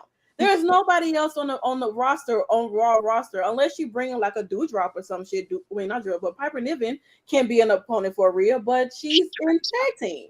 I'm sorry, what? Shayna too, but Shayna is, I don't know if Shayna gonna be going after Becky or what's gonna be happening with Shayna, but Shayna still needs to rebuild in her dominance too, though, because even though she's beat Ronda Rousey, she's had some matches on Monday Night Raw, but where has Shayna been at?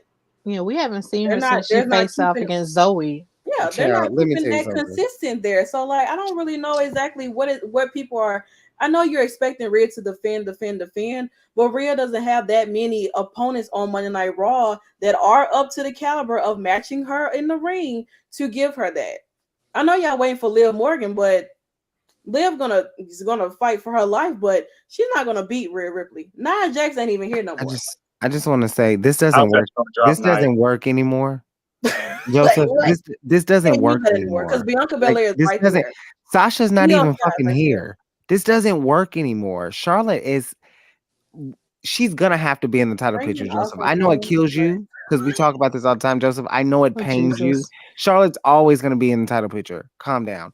The problem is that until Halloween Havoc 2020, Rhea Ripley had never saw competition ever. Raquel Rodriguez was the first person to give her a stepping stone in the capacity, someone on the NXT level. I don't count Charlotte because that was an automatic thing between her and Charlotte. That was automatically going to happen. You just know it. Look at what Rhea looked like when she came in. She looked like Charlotte Flair. And she literally said she cut her hair because of the comparison. So that was automatic. Raquel Rodriguez should have won tonight easily.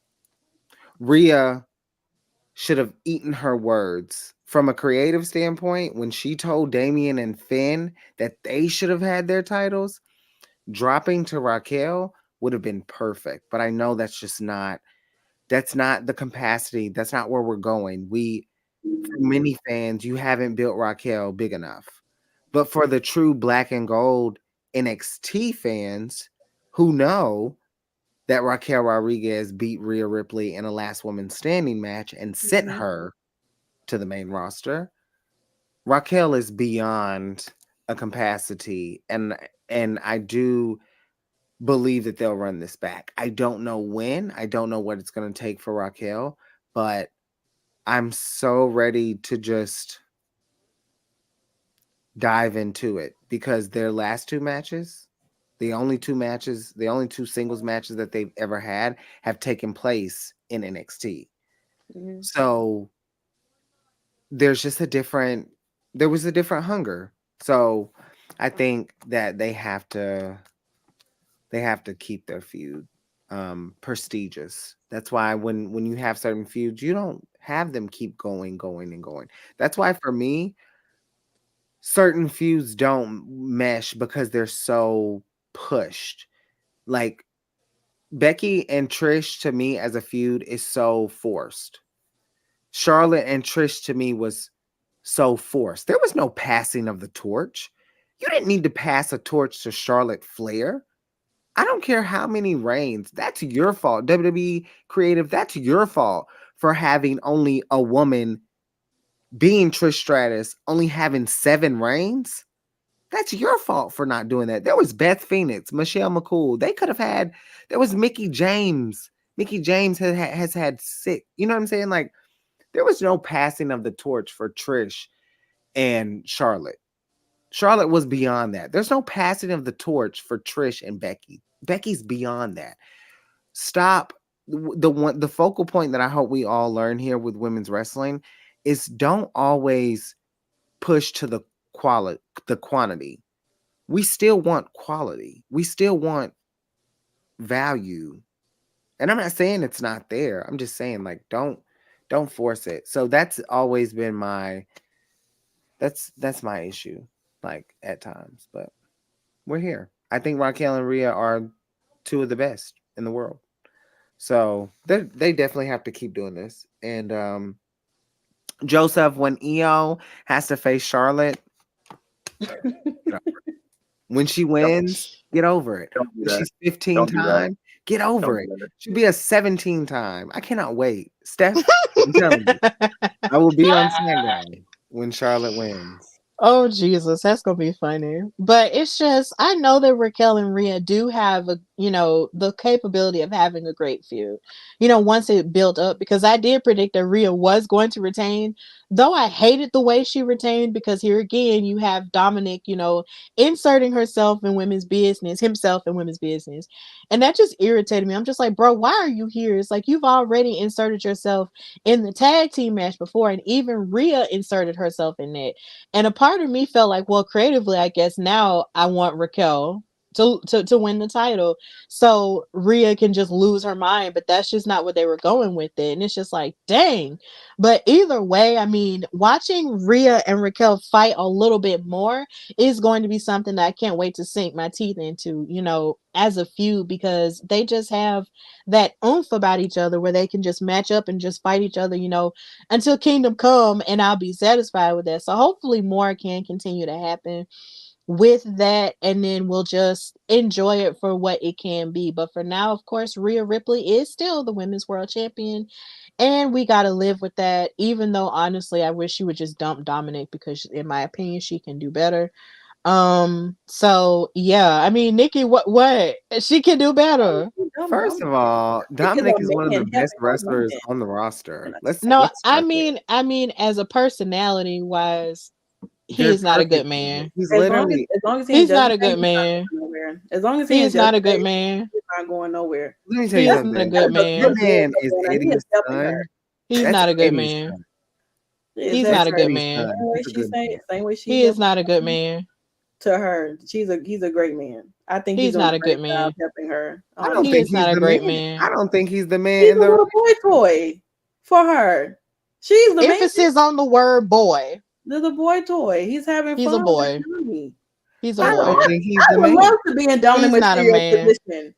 I tell you what. No. I tell No. you what too. As Listen, someone who has a good man, He's not a good Okay. man. Okay. He's not a Tastes good man. got a man. Yes. Oh, Exactly.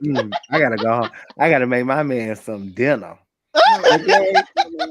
man. Okay. No, Yes. I Okay. think Dom is good to Rhea. I do. And he's gonna always protect her and keep that title. And she's good to Protect him him. because he's North American champion, baby. And let me tell you something. I've seen this man. He is, I'm not even gonna lie. He's placing like top 3 on his division. Not even gonna lie, as far as like pure wrestlers. The man is crazy. Like there's no denying the talent of Dominic. Rhea's one of the greatest women. They're perfect. It was the same way, and I hate to say it, China, Eddie. Yes. They were 2 of the best at that Yes, time. that's definitely what is giving. And Yeah. I do appreciate that. But I just feel like if you're not a man if you can't win your title on your own. If you cannot do on your own outside of that, then what are you gonna do for me inside the relationship? That's crazy.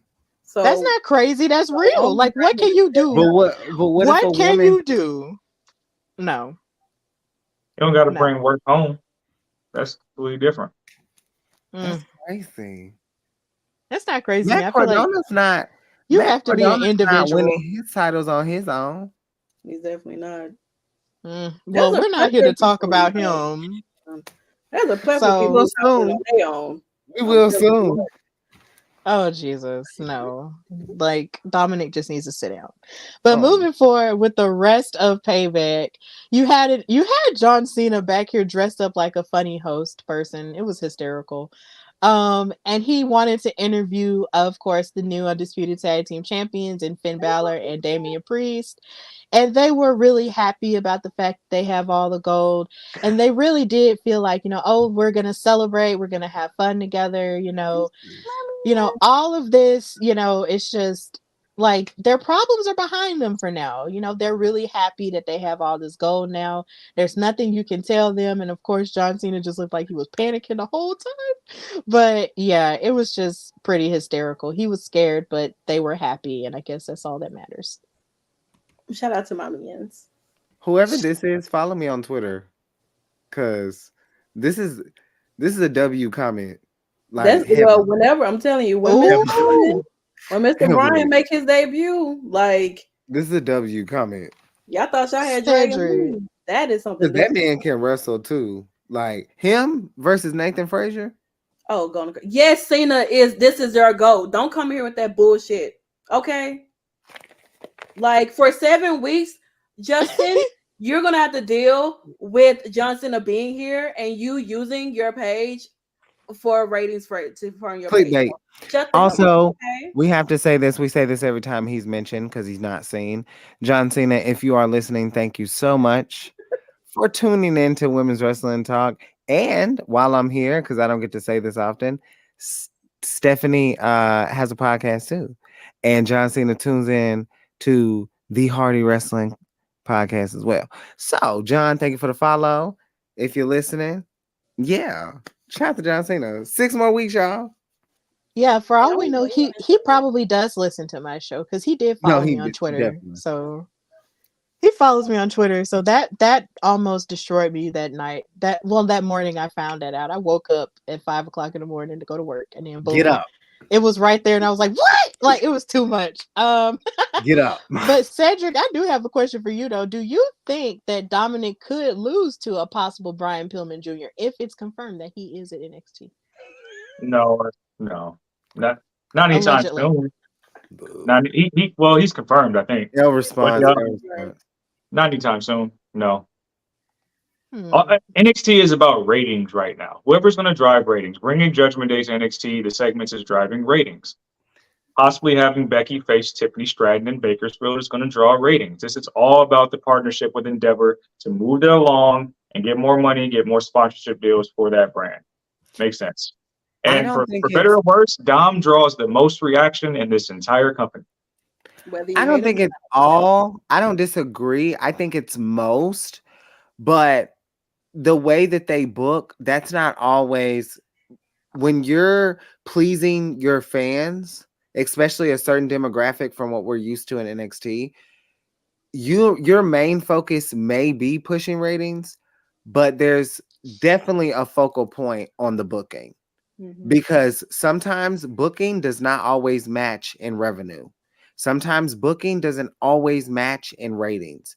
And they took a risk with that fatal 4-way with those women, but you can take a risk on NXT women because of their talent. So I don't disagree that it's all about the ratings, but even in a low rating week, they have one of the best wrestling shows of the week, regardless. So sometimes I do think that booking, when you're all about ratings, that's fine, but you're going to make some booking decisions that are going to be for the fans. They're going to be this cup that they're having in NXT 100% for the ratings, I feel like.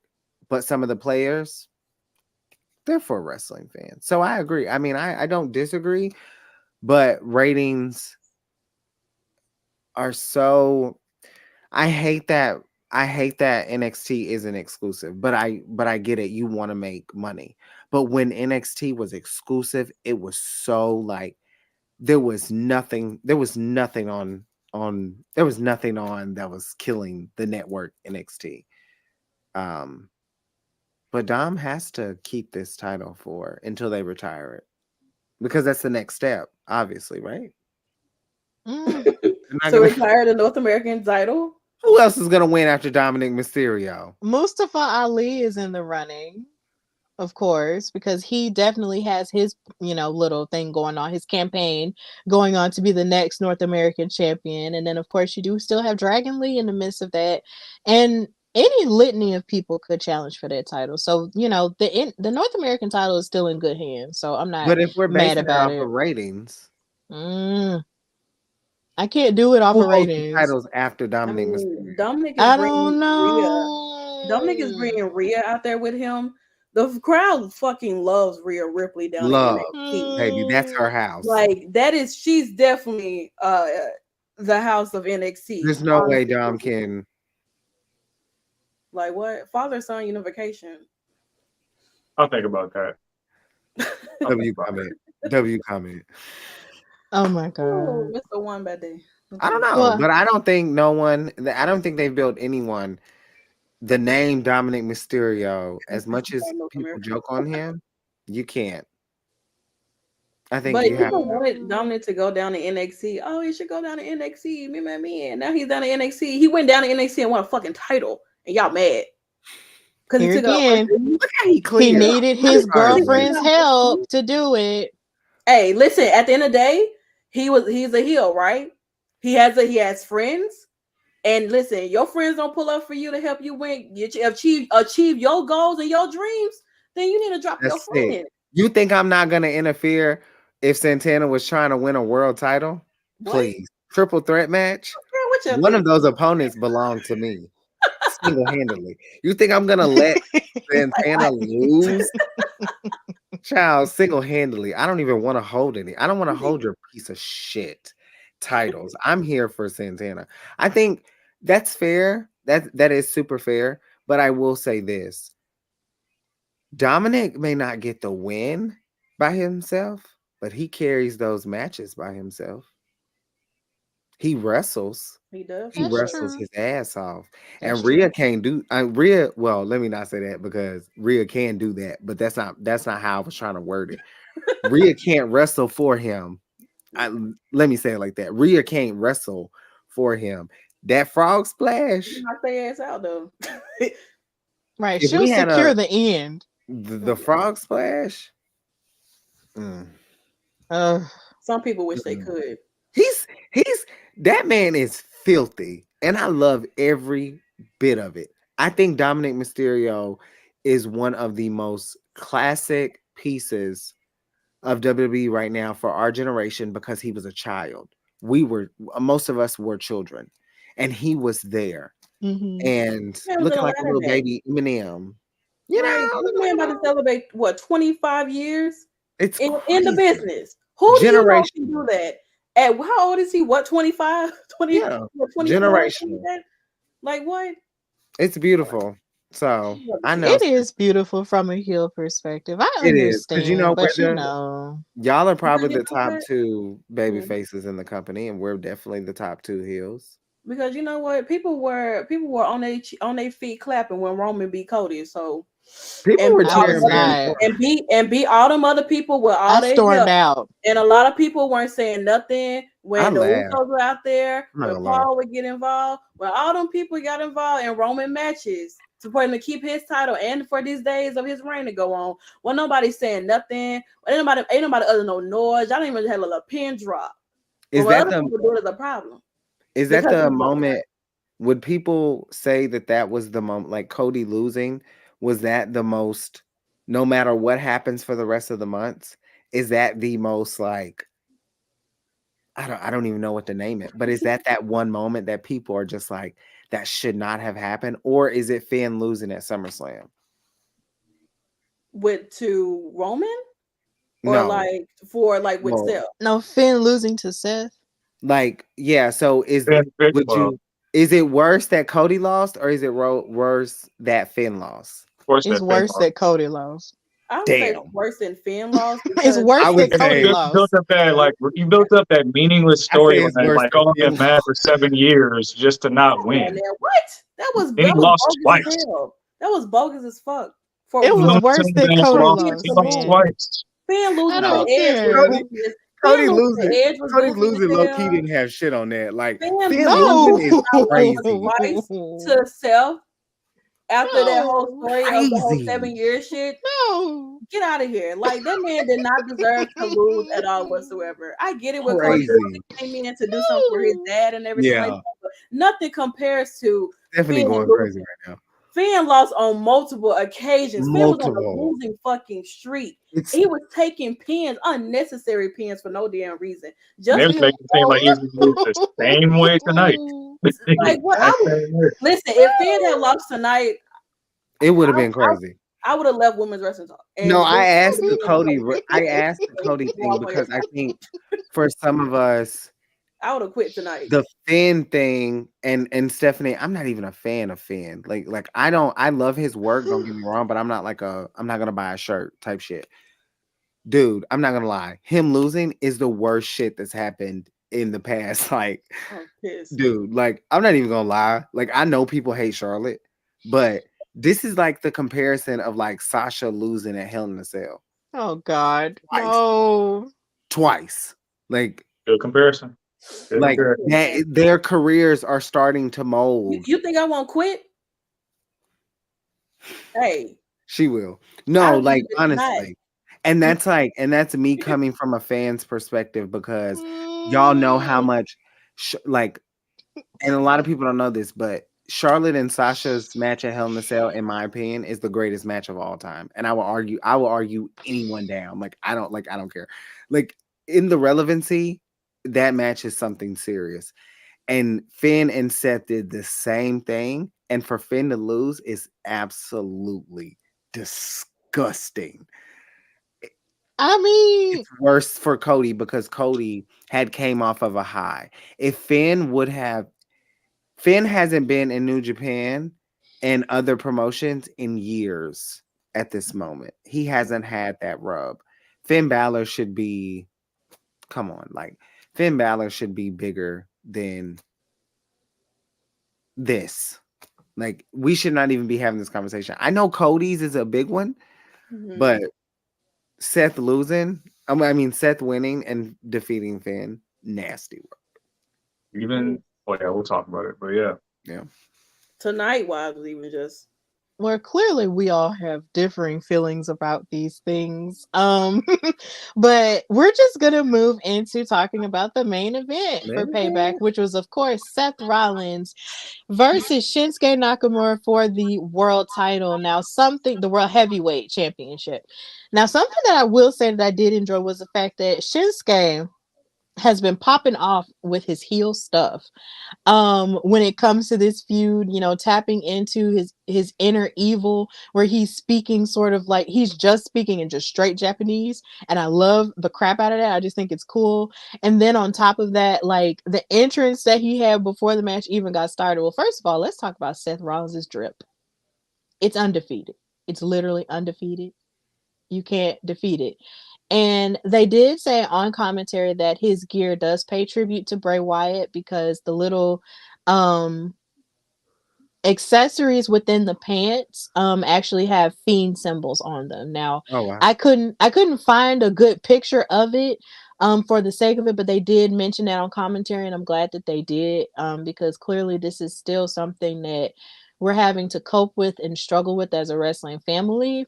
And Seth is going to do whatever he can, to pay tribute to Bray as much as he possibly can, because of course he did pop up on Monday Night Raw with the Fiend side plate in the title as well. So he's going to continue, paying tribute to him in the small and intricate ways that just make sense. And yes, that coat was fantastic. I liked it a lot. And yeah, this was just an amazing shot that I just wanted to share of him. Sort of like a double shot, him in the front and then fading into him on the side. Seth is just so cool. And his drip is just immaculate. I love it. But yeah, like I said, Shinsuke came out with a very creative entrance because of course he had more of a manga type of thing going on, animating himself beating up on Seth Rollins, taking advantage of his injured back and just being the champion, before he came out, in his gear with his beautiful robe and whatnot. And I'm just like, y'all, the fashion, honey, the fashion, gotta love it, gotta love it. And then to make matters, I guess, cool or worse, depending on who you are, how you see it, the great Muda was in the audience watching this match as well, which low-key led me to believe something was going to happen. But we're just going to get into that a little bit later. But yeah, shout out to him. He is a Hall of Famer as of this year. So big ups to him. This was sort of the first time I've ever seen him, look, outside of his, mask and face paint. But either way, this was him and he was there to watch that match. So here we are. This match was really rough and it was hard hitting in the sense that Shinsuke was, of course, playing those mind games with Seth, rubbing on his back, just like in this picture, saying, I'm coming for it. Like, it was just really crazy. And they kept beating on each other back and forth, hitting all kinds of kicks and submissions and all of the above. Like, it was just a lot of great stuff going on in this match. They were even fighting outside, which seemed to be a common theme tonight. Everybody was fighting outside of the ring and onto the commentary desk. It was so bad to where freaking Corey had to like move out of the way and into the crowd. But I'm just like, he's safe. He's at home, so he'll be all right. So, I mean, yeah, it was just really crazy stuff going on with that. And then, of course, you had on the top rope maneuvers and stuff with Seth reversing a move that Shinsuke was doing from the top rope, and it was just lots of crazy stuff going on. But in the end, Seth Rollins wound up retaining his title, and Shinsuke was kind of just rolling out of the ring and standing there looking like, bruh, like, did that really just happen? Yeah, it really just happened. Like, Seth Rollins really beat you with the curb stomp. And I'm pretty sure a lot of people have their feelings about it, but there was a lot of people on Twitter who did feel that Shinsuke should not have lost this match. Kind of like how we were talking about earlier about Finn not losing this his championship match. But yeah, Seth is still the champion even with his bad back. But I feel more so embarrassed for Shinsuke because you lost in front of the great Muda. Like, that was just some pretty crazy stuff. So that brought us to the end of the Payback card. And yes, Joseph saying this was his first ever main event, which is crazy to think about considering he won the Royal Rumble a few years ago. But that didn't even main event that WrestleMania. So it's really weird. But he definitely deserves that moment. But he just could not get the upper hand and he wound up losing to Seth. So, Cedric and the girls, how did you guys feel about this change of events? Muda came to see Shinsuke get his ass whooped. That's what Muda was there for. So he didn't give a damn. But I do think that this is a wrong decision. And I think that Seth definitely should have. There should have been a world title swap, at least. Like either Rhea should have dropped or Seth should have dropped. And that's just where I'm at with it because you are not going to be able, especially I feel like this with Seth, there's gonna come a time where he's gonna take time off. And if Roman's already being granted time off and he's champion and he's still gonna stay champion, and then Seth, are you guys truly gonna relinquish him, or are you gonna let him keep his title? So then we're back to square one. Well, for I guess for the men's division, if that because in my opinion, show me something that Seth and Roman are doing that's even in the capacity right now. And I'm not talking about a storyline. I'm talking about wrestling. I'm talking about a wrestling. Show me what they're doing that Chad and Gunther are not doing. Like Chad Gable and Gunther to me. And this is just my opinion.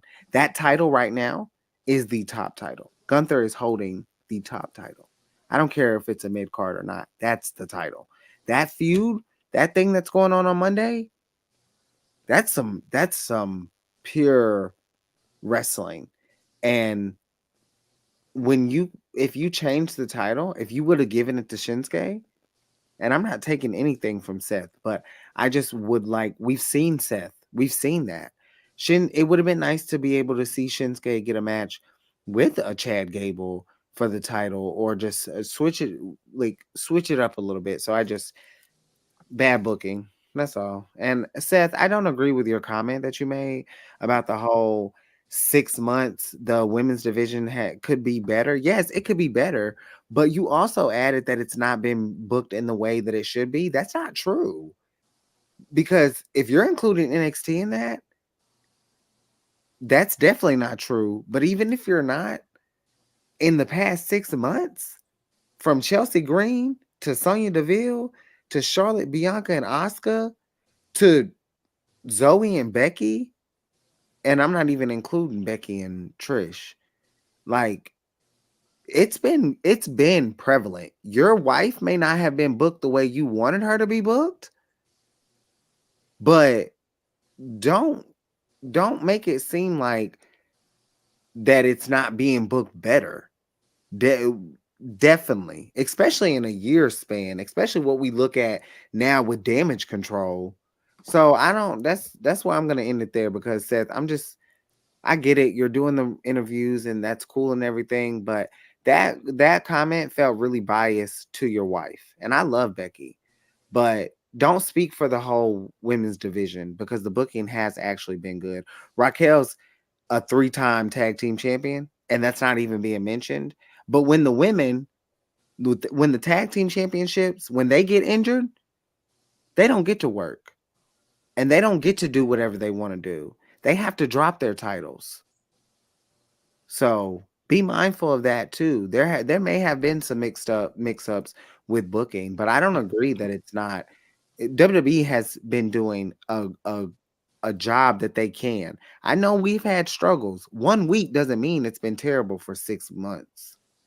That's all I'm saying. Like the the the way that people can be pessimists, that's the problem. Y'all always looking at what's wrong, what's wrong, what's wrong, what's wrong. Y'all don't never look at what's good. Like in the past 6 months, the women's division has been good. Y'all are just always highlighting the bad stuff and saying that we need to change. No, we had a bad week. No, production had a bad week. Stop always making it seem like we just having a bad time because it's a bad episode or the women went 3 or 4. It's come on now, like NXT is fucking carrying bad. Like, so I don't know. That's all, Seth. I fuck with you, but I don't like your little comment. They'll never say nothing about the men's division. Like, that's what I'm saying. Y'all suffering bad.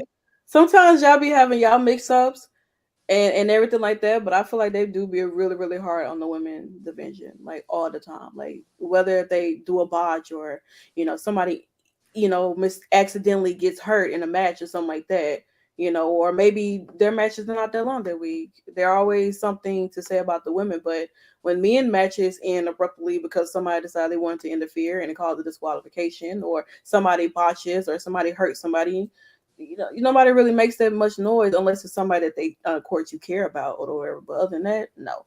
But in regards to this match here, I do feel like Seth could have lost to Shinsuke.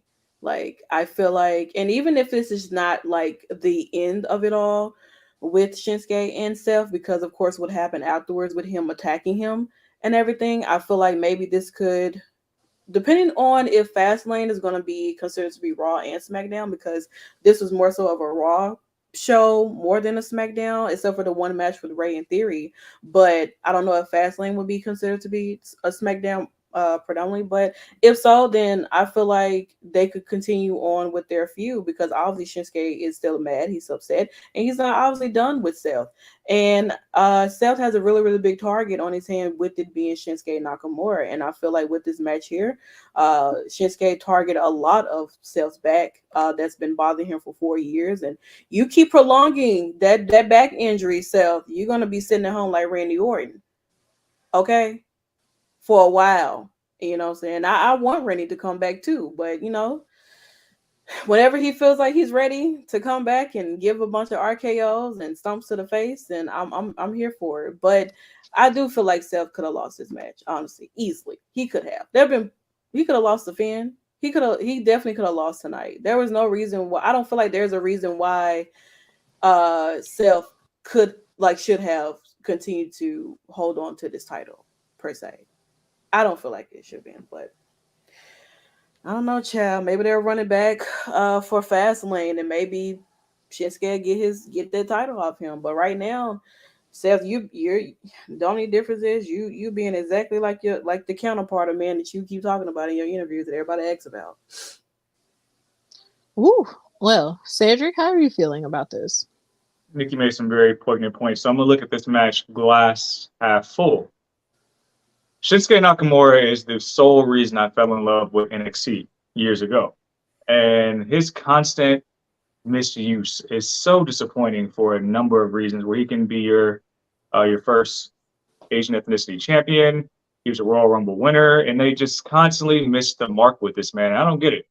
The heel turn at WrestleMania against AJ made no sense, led to nothing. He's had multiple mid-card reigns that have been mostly forgettable. And they waited to the very last minute for this repackaging of Shinsuke, make you think he would go back to like one of his New Japan characters and to do the comic book lore and to do all that type of stuff. And it feels real for a second. It feels like, hey, it feels like Triple H is reincarnating the character. And for the most part, Shinsuke got his shit off this whole match. Looked like a threat, looked believable, looked like they finally pulled the trigger. And the ending felt so flat that I jumped off my couch thinking like, wait, no, that's not it. Thinking that, oh, maybe Damian Priest at least gonna cash in or something. No, it was just a curb stunt and we out. You flew that poor old man across the world to sit him in the front row, put him on your show, and watch his friend lose. For why? For why? And if you don't know why Muda was there, Shinsuke opened up the year against the Great Muda, and the Great Muda's last in-ring performance, so he's paying homage. But why do we constantly keep doing this to Nakamura? And I don't get it. Like other characters, we talked about it with Finn earlier today, and Finn deserves more, but we constantly have these superstars that we believe so much in that we don't magnify to that next level when they're already there. These guys are past their prime, so when are you going to give them the ball? Seth doesn't need to continue to hold this ball. He's elevated that title. It feels relevant again. This is perfect for Shinsuke to win, to feel like he actually belongs here. He hasn't felt like he's belonged here since NXT, since his debut with The Miz and Maurice years ago, where they did all the pomp and circumstance for him. It's just been treading water ever since. And what are we doing with Shin? And you know what? I'll compare it to something. When Asuka debuted Kana at the Royal Rumble earlier this year, she ain't been Kana nothing since she started changing the face paint. It's supposed to be this dark character that never manifested. We're doing the same thing with Shin, and I just got to ask why. Why? For Seth to keep keeping the title, he attacked him after the bell. That's cool. Is it going to manifest on Raw, or like you guys painted the picture earlier, it is going to be J-Time? Or we're going to let the next big star come in here and overcast him again, and it'll be J-Time.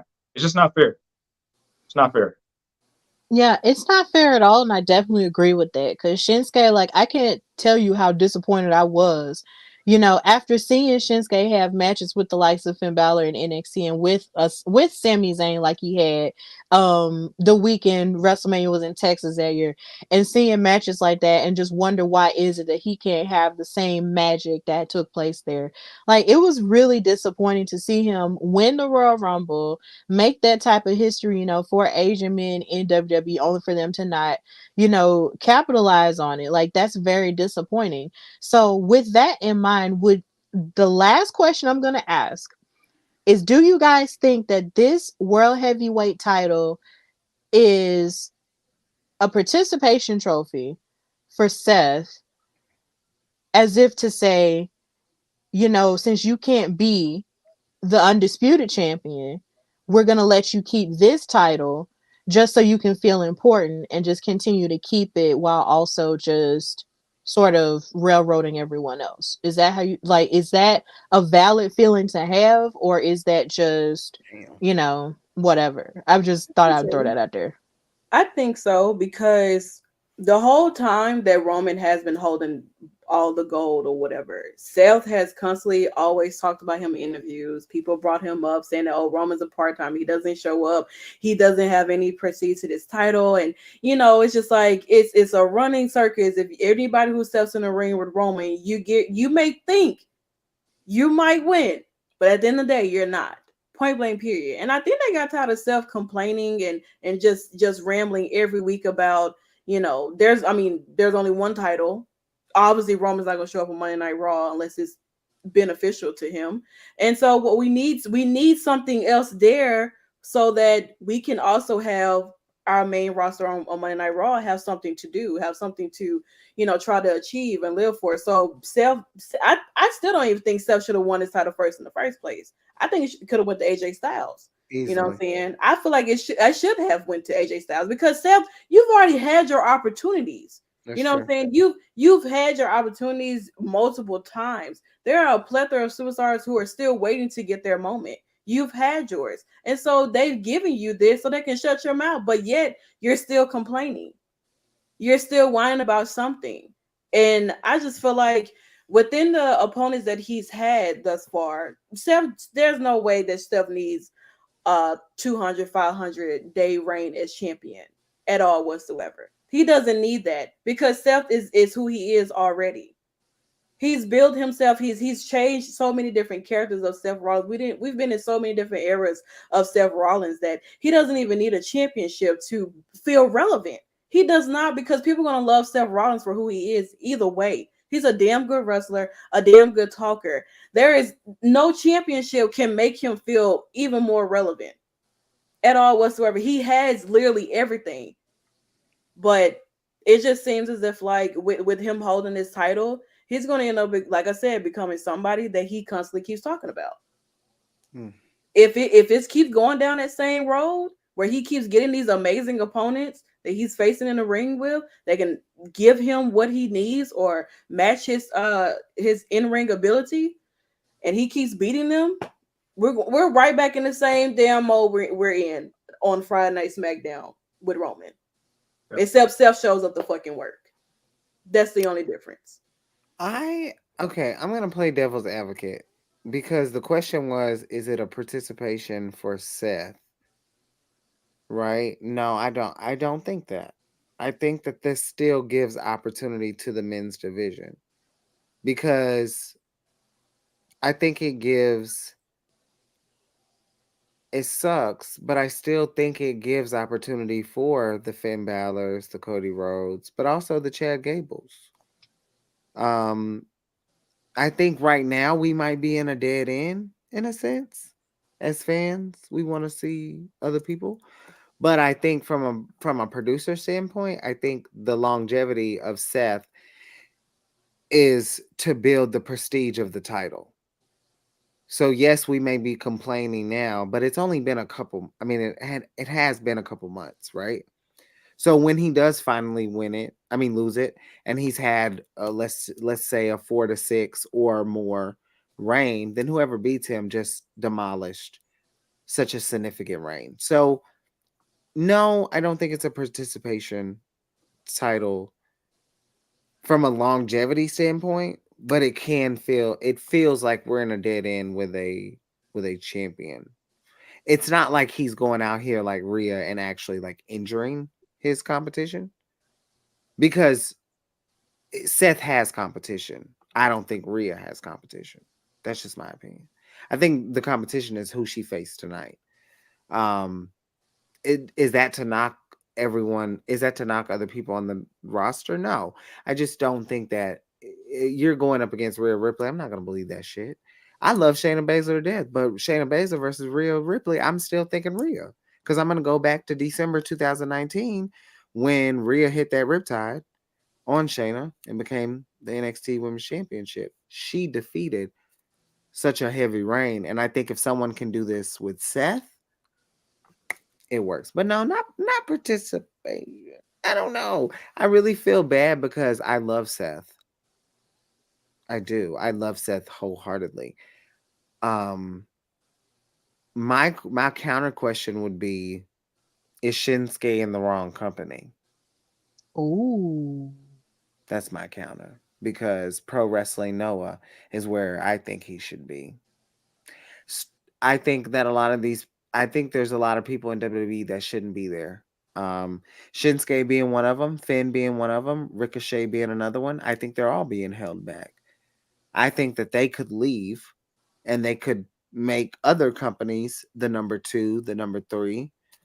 Um, I think they're in the wrong company. I've always stood by that. I don't think WWE um no company can establish every worker. That's not realistic. You cannot supply and demand every talent on the same level. That's it. And I'm not saying it's done purposely or not purposely, but those guys are in the wrong company. AJ Styles is not in the wrong company, but he should be in Impact Wrestling. And I just think Shinsuke is not a WWE fit. And I don't think they think that. And I think if they did, he would be a world champion. And I'm not giving up on that because I love Shinsuke. I think he's an art. He's more than that man is more than wrestling. That man is entity, as I like to say. But I think he's in the wrong company. Finn needs to go to New Japan Pro Wrestling. He needs to go to Pro Wrestling Noah. AJ needs to go to damn Impact. People need to get the hell out of there. Cause y'all been here 5-10 years. Look what happened with Sasha. Why the hell Sasha ain't ever won no damn Royal Rumble or no Money in the Bank? That don't make no sense. Leave. Like you got to. Sometimes you got to biz out. Like what? Do you ever just sometimes just ask yourself like, this person is that good? How many times Finn done lost in the past couple weeks? Come on now, like on a main event, eating the pin. Come on now, booking. Like I pay attention. You can tell through booking how much they care about people. There was no reason, and this is people probably gonna hate me for saying this. There was no reason in hell that Trinity and Sasha that should have been that match. There was no reason for them to be a team, in my opinion. Sasha should have been beating Charlotte. Sasha should have been tapping Charlotte Flair at WrestleMania to hold her damn title.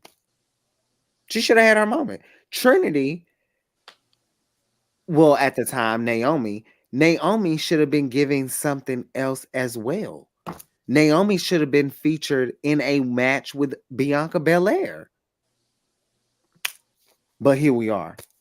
Y'all do stuff. They had, and I don't know the backstory, but if that was their idea, that was their idea because they had to come up with something creative. Like, of course, you want to have your own creative mind, but when you're sitting in creative with somebody, they should be helping you figure out what's going on. Not you're having look at how much shit Chelsea has had to do and give. Like, come on now, like you can't sit here and at like Shinsuke and Finn and Ricochet shouldn't be holding. Like, and I mean world. These are superstars. Like, w- wrong company. Water down they also water down their Very moves much. too, though. That also plays a big part because you've seen them outside of WWE before they even got there. Some of their move sets, they've either had to cut some of those things out or whatever because it doesn't, I guess, fit more up under what the WWE brand is. It's all about suplexes, neck breakers, knees to the face type shit, elbow drops and all that stuff, their leg drops, shit like spears, shit like that. You know what I'm saying? Not Ricochet doing, I don't know, whatever the fuck he does in the air and shit that I can never think of. But like, hell no, like, no. I think that WWE water downs a lot of the wrestlers who come from those different promotions over to their company, water their move sets down. I do realize they kept Bianca and Naomi on two different brands because they need at least one black woman on one brand. Point blank. Period. Simple as that. You can't. You need. Naomi, You need separation between the black women. So you got to have one on one brand and one on this brand, just so that you can say you got some diversity going on. that's true. Naomi should have beat Charlotte Naomi could have beaten Charlotte in that match easily. easily. There is no way that like that match was too good for her to lose. You know who is a world champion? Jinder Mahal. Okay, you can just let that shit where it is because people manage to forget that just like he's always forgettable until they need him for when they go over to India. So,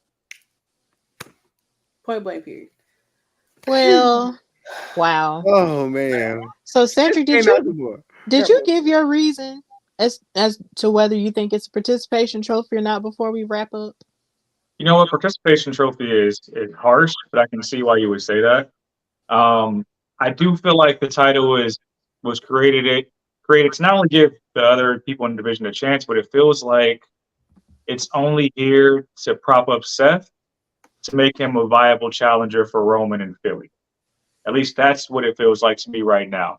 He's going through the gauntlet of being the workhorse, taking on viable challengers, and kind of keeping them a step below. And it's making Seth look like he's up here. I'm not really. I'm a pessimist when it comes to the visionary. I'm not here for the visionary Seth Rollins. I was more of a fan of the Monday Night Messiah. I thought that was a way better character to have more layers that they could have utilized. But I feel like with this, it's just like making Seth viable on this brand. You got Roman over here, so they can collide with Philly. So until I see them not hot potato the title, but give guys a legit chance at being champion, it is kind of a placeholder belt. Well, yes, we've shared a lot of thoughts and lots of great opinions on tonight. And yes, we have reached the end of our time on the Payback After Show. Thank you guys so much watching on all of our platforms on Twitch, Facebook, and YouTube. Wherever you're watching, thank you for sticking it out with us and just talking about everything that has taken place within the Payback bubble. Now, of course, the next time we come back for a pay-per-view, it'll be tomorrow. Because it'll be all out tomorrow. And then of course, we have other stuff on the, horizon. But thank you guys so much for watching with us. So starting with Cedric, tell everybody where they can find and follow you and what you've got going on. You can find me on Twitter, says, just like it says right there.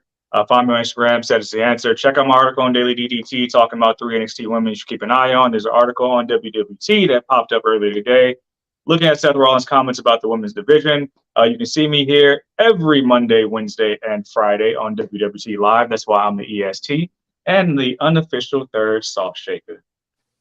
Also, I will say justice for Petsy Phil. All right. Santana, you want to go first or you want me to go first? Ladies, thank you guys so much for coming. Oh, no, I do. No problem. We love this. I do Santana's, by the way. So I'll just do Santana's. You can Google Drian Santana if you don't know how to spell it, please. She's interviewed a plethora of people outside of wrestling, including Tyrese. Okay? I just like to highlight that because that's one of my favorites. As far as the Salt Shakers, because we are a whole, we will be here Monday night, Raw, to give even more thoughts on what we saw on Payback. We also tomorrow night will have a special guest on Turnbuckle Glam, so make sure you check that out. Following this show, the Salt Shakers will be holding it down for gaming night late, but baby, we finna have a good old time. We are playing Fortnite. Bianca, Becky, it's time to get this win because we have not gotten our win. On Thursday night, we will be doing predictions for Victory Road because that will be happening on Friday night. And then following SmackDown show with Steph and Santana, myself and Santana will be back here to do the post show for Victory Road. A lot of good things going on. We have some articles. Make sure you check those out.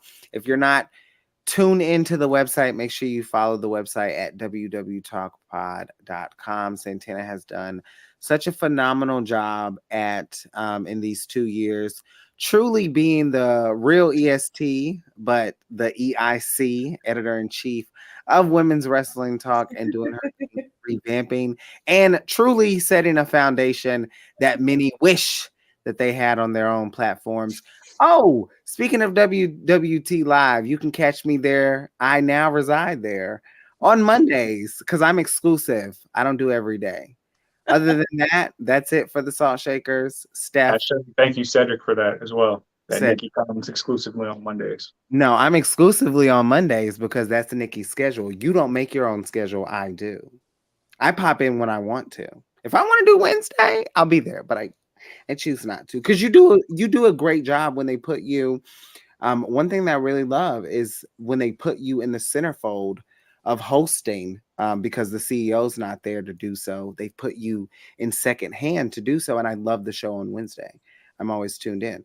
So keep up the great work. We love to see it. Mondays, we let the CEO come in and do her thing. So. Well, yes, I think I am really happy that we were all together to talk about this. But of course, if you want to follow me, you can follow me on Instagram, Threads, and Twitter/X at Queen Steph Hardy. Listen to my show, The Hardy Wrestling Podcast, everywhere you get your podcasts. I actually have a new episode out called Revel in What You Are. So please listen to that if you haven't already done that, or watch it on the YouTube channel if you haven't watched it already. And of course, check all of my articles on Women's Wrestling Talks website as well. And of course, be on the lookout for any other bookings that I might have in terms of commentary work. And of course, if you want to send nice messages or money because my birthday is this weekend, feel free to do so. I'll accept it because I'll be turning 30 and it is Stephanie Appreciation Month. So yes, do that because I am the Virgo. Okay. So please, any nice thing you have, give it to me and I'll appreciate it.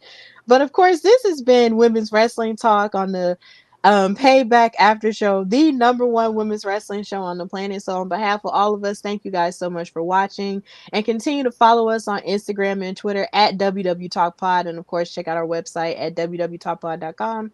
And of course, just check out all of the content that we have. So from all of us here at Women's Wrestling Talk, thank you so much for being here. And until next time, bye, y'all. Ciao.